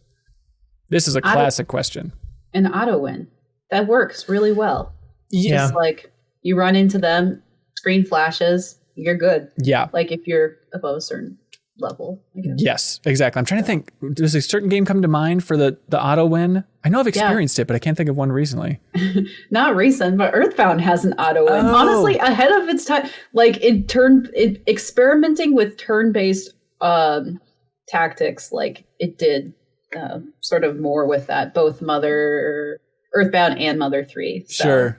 Oh, there we go. Yeah, just auto win, Podbod. Yeah, I think Yakuza could use that. I'm at a point now where I had to actually grind to get some more gold or money, dollars, I guess, in Yakuza. And it was like a thing of running into a lot of like level 9 crappers. And it's like, this is a waste of my time. I need to figure out a faster way to get money here. Why don't they just run from you in fear, and then you can chase them if you want to have that fight? Or yeah, that makes more sense for Yakuza, for sure. Yeah. I didn't realize it was going to be a turn-based. We were talking specifically about turn-based RPGs because I do like being able to plow through low-level characters in, like an action game RPG. Mm-hmm. But I think if you still want to have those fights, like just have a story explanation for why those characters are gone and they have been replaced by harder enemies. Don't like auto level the characters up, so it's like that level 1 spider is now a level 10 spider, but have it be like a more mutant, evil-looking spider, and then I won't mind that it's an actual hard fight again. Right. So I guess there just have to be a higher level pervert in Yokohama and Yakuza. I'm trying to think what the equivalent would be. Yeah, the big pervs. The big perverts. One has a pocket knife, and then the later one has a taser. That's right. For the more evil one. Perfect. That's it. Mecha perv. Mm-hmm. You can't stop Mecha perv. Clint Farley says, video game sound effects trivia time, everybody. So this time around, instead of music, we could do some video game sound effects. You don't have to be specific. You can just name the game franchise, since I'm sure the effects are used across multiple entries. Just like last month, my Patreon pledge will be based on the number you get right.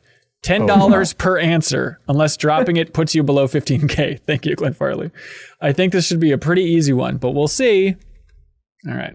Thank you for going easy on us. Are you all ready for this? All right. Ready. First one to say the name of the franchise. Clue number 1. Sonic the Hedgehog. Good job, gamers. All right. Next one. Got a little trick here. Oh, hang on. And hang on. It's kind of like a silent, it's like a John Cage sound effect. Okay, hang on. Here we go.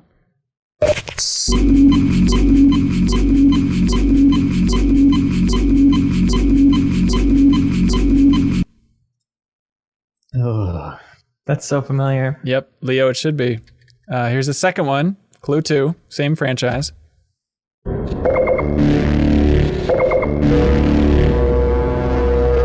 I'm getting space vibes. Interesting.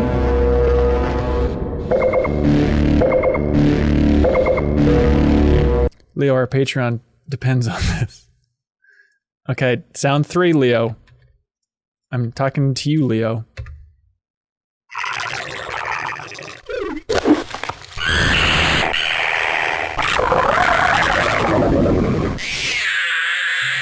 I'm sorry, I'm just thinking about a Thanksgiving meal over here. Oh, stomach. Sorry, Leo, did you have a guess? What was the first one again? Can we get that first one? Oh my God, it's this. Hang on. Hang on. It's that.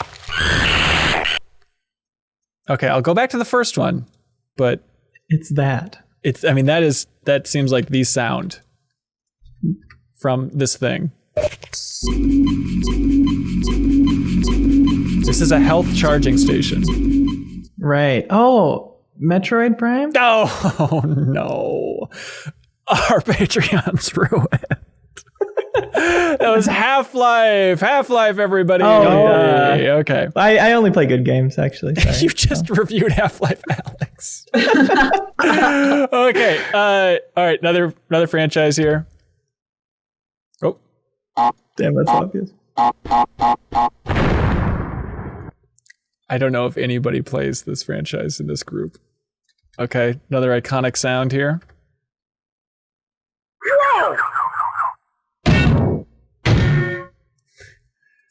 Leo, you have impersonated this character. Today? The entire podcast. No, probably 3 months ago. Here's the last one. What have I got?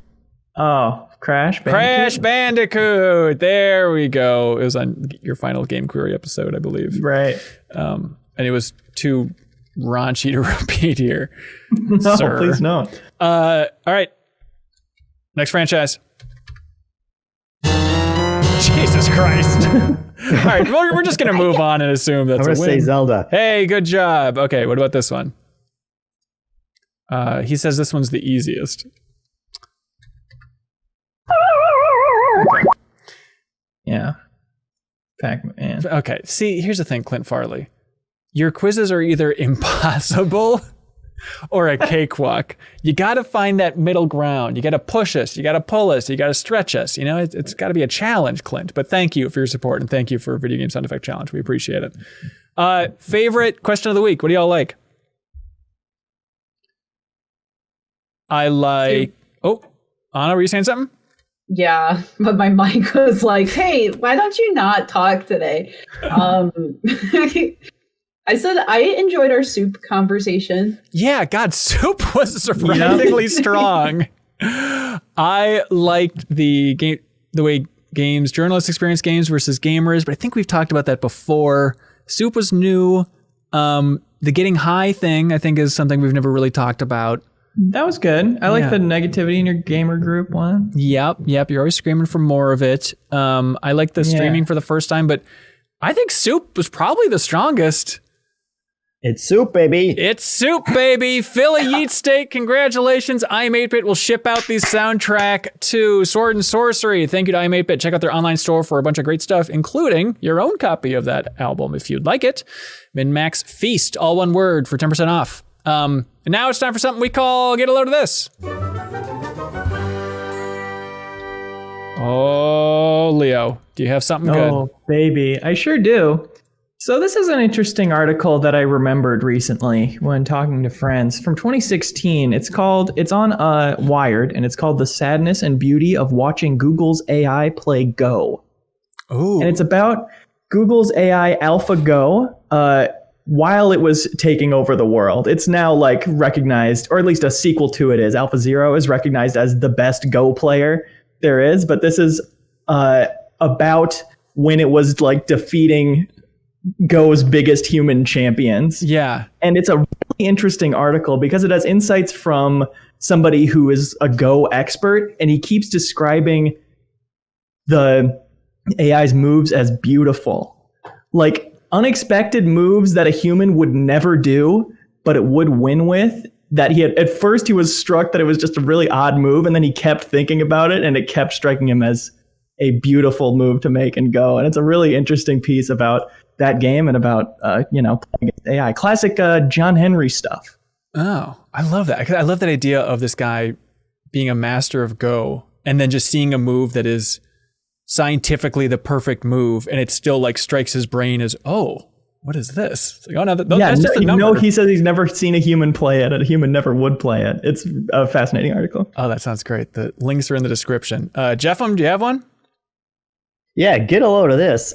This was a news story from the Associated Press earlier or last month, and it's a story. The headline is "What a Fluke! Dutch whale tail sculpture catches metro train. And basically in the Netherlands, there was an elevated subway train that went off the back of like the platform, which apparently it just completely ends and then it goes down, like a story. But the train went off the back of it, and there just happens to be a massive statue of like the back of a whale's tail coming up that the train somehow managed to land on top of it. Oh my God. And it saved like two entire, like elevated subway cars from crashing down off the bottom. It looks like something that would be out of a Spider-Man movie.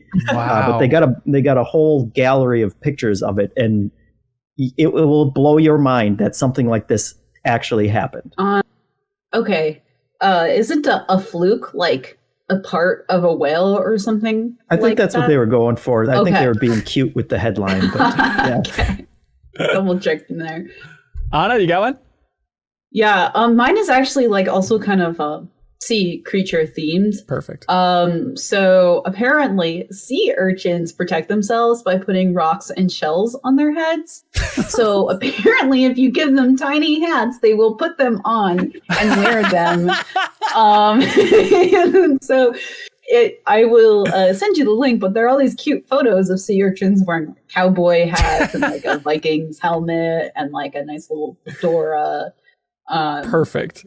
Yeah. That sounds great. Mine's also sea creature related. I watched the reunion for Fresh Prince of Bel-Air on HBO. They have it like on HBO Max, I think, but it's like an hour-long special, and they do that, my favorite thing, where they recreate the set and then bring all the cast back to like sit on the set and just share stories. And it's one of those reunion specials you expect to be pretty cheesy, but it actually like was a little bit deeper and a little more interesting than I was expecting going through it. And they had this section that blew my mind, where they were all talking about early on in the early seasons how bad Will Smith was when it came to other people's lines, because he was so new to acting. He didn't know that he just had to memorize his own lines, so he memorized everybody else's lines. And then when they were doing a scene together, they'd be acting and looking at him, and he would be mouthing their lines, and he would throw everybody off, and they hated it. And the insane thing is that it was like left in the show. So they have clips. There's one episode in particular where Will's old friend came back to hang out, and it's Don Cheadle, like a young Don Cheadle. And every time he's speaking, Will Smith is mouthing his lines and like the jokes before he says them. And it's in the show. So it just looks like some insane concept where it's like a ventriloquism act. You don't know what the hell is going on if you're really paying attention. It's surreal. But apparently, It's a puppeteer. yeah, it adds a whole new layer of lore, which also they had a whole section in that special about how often they broke the fourth wall in that show, which I vaguely remember as a kid, like, obviously just like looking at the camera and a lot of that stuff. But there's one joke in particular where they're talking about how rich they are, Fresh Prince things. And then Will Smith just goes, "Oh yeah, if we're so rich, why can't we afford a ceiling?" And the camera tilts up and shows that the set doesn't have a ceiling. And I remember watching it as a kid and being like, what is happening? And like that show was like way cooler in certain spots than I remember. There's a bit where Carlton's running around because he's freaked out that somebody's been murdered or something. And within the show, he just like ran through the studio audience and they just like kept filming him. Like it was really a stranger show than it gets credit for in a lot of ways. But. Yeah. I want to side plug YouTuber Jose did a full retrospective on Fresh Prince of Bel-Air. That's an hour and a half long, which is like my favorite kind of YouTube content ever. Oh, yeah. And he talked about a part where he's at the end of one season, he's like moving out of Bel-Air to go get a real job. And then the start of the next season, it's like executives from the network come pull him into a van and bring him back to Bel-Air. Oh, really? Yeah. That's so amazing. We also have the Discord you get access to if you support us on Patreon. And there's a whole Get a Load of This channel in there. Jeff, did you find one that's good in there? I did get a load of this. This one is from Nick from Atlanta, and it is a tweet by Warp Door from Twitter. But basically a And actually, that's just retweeting a person named Numachi Tamanagi, who created a free game called Artemis's Minesweeper. And you can play it in your browser, but basically it's a cross between Minesweeper and a bullet hell game. So you have like the Minesweeper grid, but there's a character at the top that's shooting out like patterns of bullets that you have to move your cursor around as you're solving Minesweeper puzzles. Oh, fun. That's a really incredible. cool idea. Yeah. All right, that's it for this episode.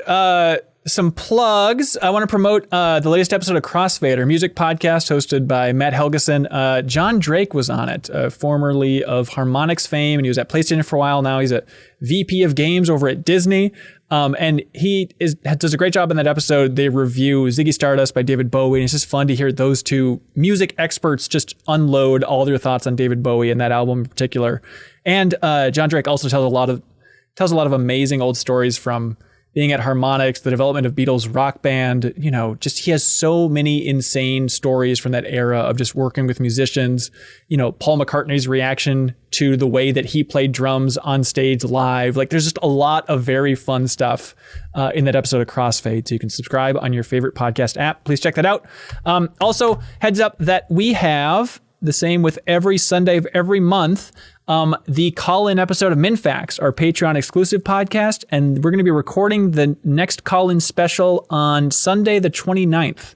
So November 29th at 6 p.m. Central. If you're at that $20 tier on Patreon, you can call in and talk to us about anything you'd like. And this month is going to be myself and my best friend Ronnie, who's been on some deepest dives. The community seems to love him. So if you want a chance to call in and ask Ronnie any question under the sun, including what I was like in 6th grade, whatever you want, it's going to be a fun time. So 6 p.m. Central, and we take those calls from the Discord. So let me know if you have any questions about how that works, but we'd love to have you call in. Anything else anybody else wants to plug? Anna, you have Refresh coming up, right? Yeah, I have Refreshed on Friday. Going to be talking to... I guess I can say it now. Sure. Yeah, why not? I haven't even told them what we're talking about yet. I forgot. Sorry. I'll send that after this. I am talking to a Animal Crossing YouTuber and modder who has basically been adding a whole bunch of stuff to the game, and then just like makes videos about it. So I think that will be fun. He's pretty popular. He's gotten some games coverage, so I think it'll just be like a fun little convo after Thanksgiving. It's not going to be on Thursday. It's going to be on Friday. Okay, so Friday, follow us on Twitch, twitch.tv/MinnMax Show, and you can tune in live and ask questions live in the chat and all that fun stuff. Yeah. Cool. Anything else anybody else wants to plug? Watch later. It's the time for the Leos, my awards for the year of 2020. So that'll be up this Friday for everybody, or early for patrons. Oh, cool. That sounds fun. And thank you. Oh, hang on. So we have all the $50 supporters to thank. Jeffem and Leo, you're going to be confused about this, but I'm going to try and play the song from the Game & Watch Super Mario Brothers thing and time that perfectly to us reading all the plugs for the patrons. So, you ready for this song? Hit it. Thank you to the $50 supporters on Patreon, including... Synced Up Podcast, I Am 8-Bit, Mirko Arico-Torreno, Rich McLaughlin, Zachary Pligge, Rebekah Lang, BeatenDownBrian, Mark Seliga, Jawarhello, Ludwig Roque, Andrew Vala, Jesse Vitelli, SuperSeriousSam, Snake24, Thomas Hoster, Yarrow, SpiralInYourEyes, Richard Smuts, JT Fels, Preetham Yarlagadda, Clint Farley, Spider-Dan, Steve Bamdad, and SlyckNic. Thanks so much, everybody. We appreciate the support on Patreon. Be good, have fun, let's go!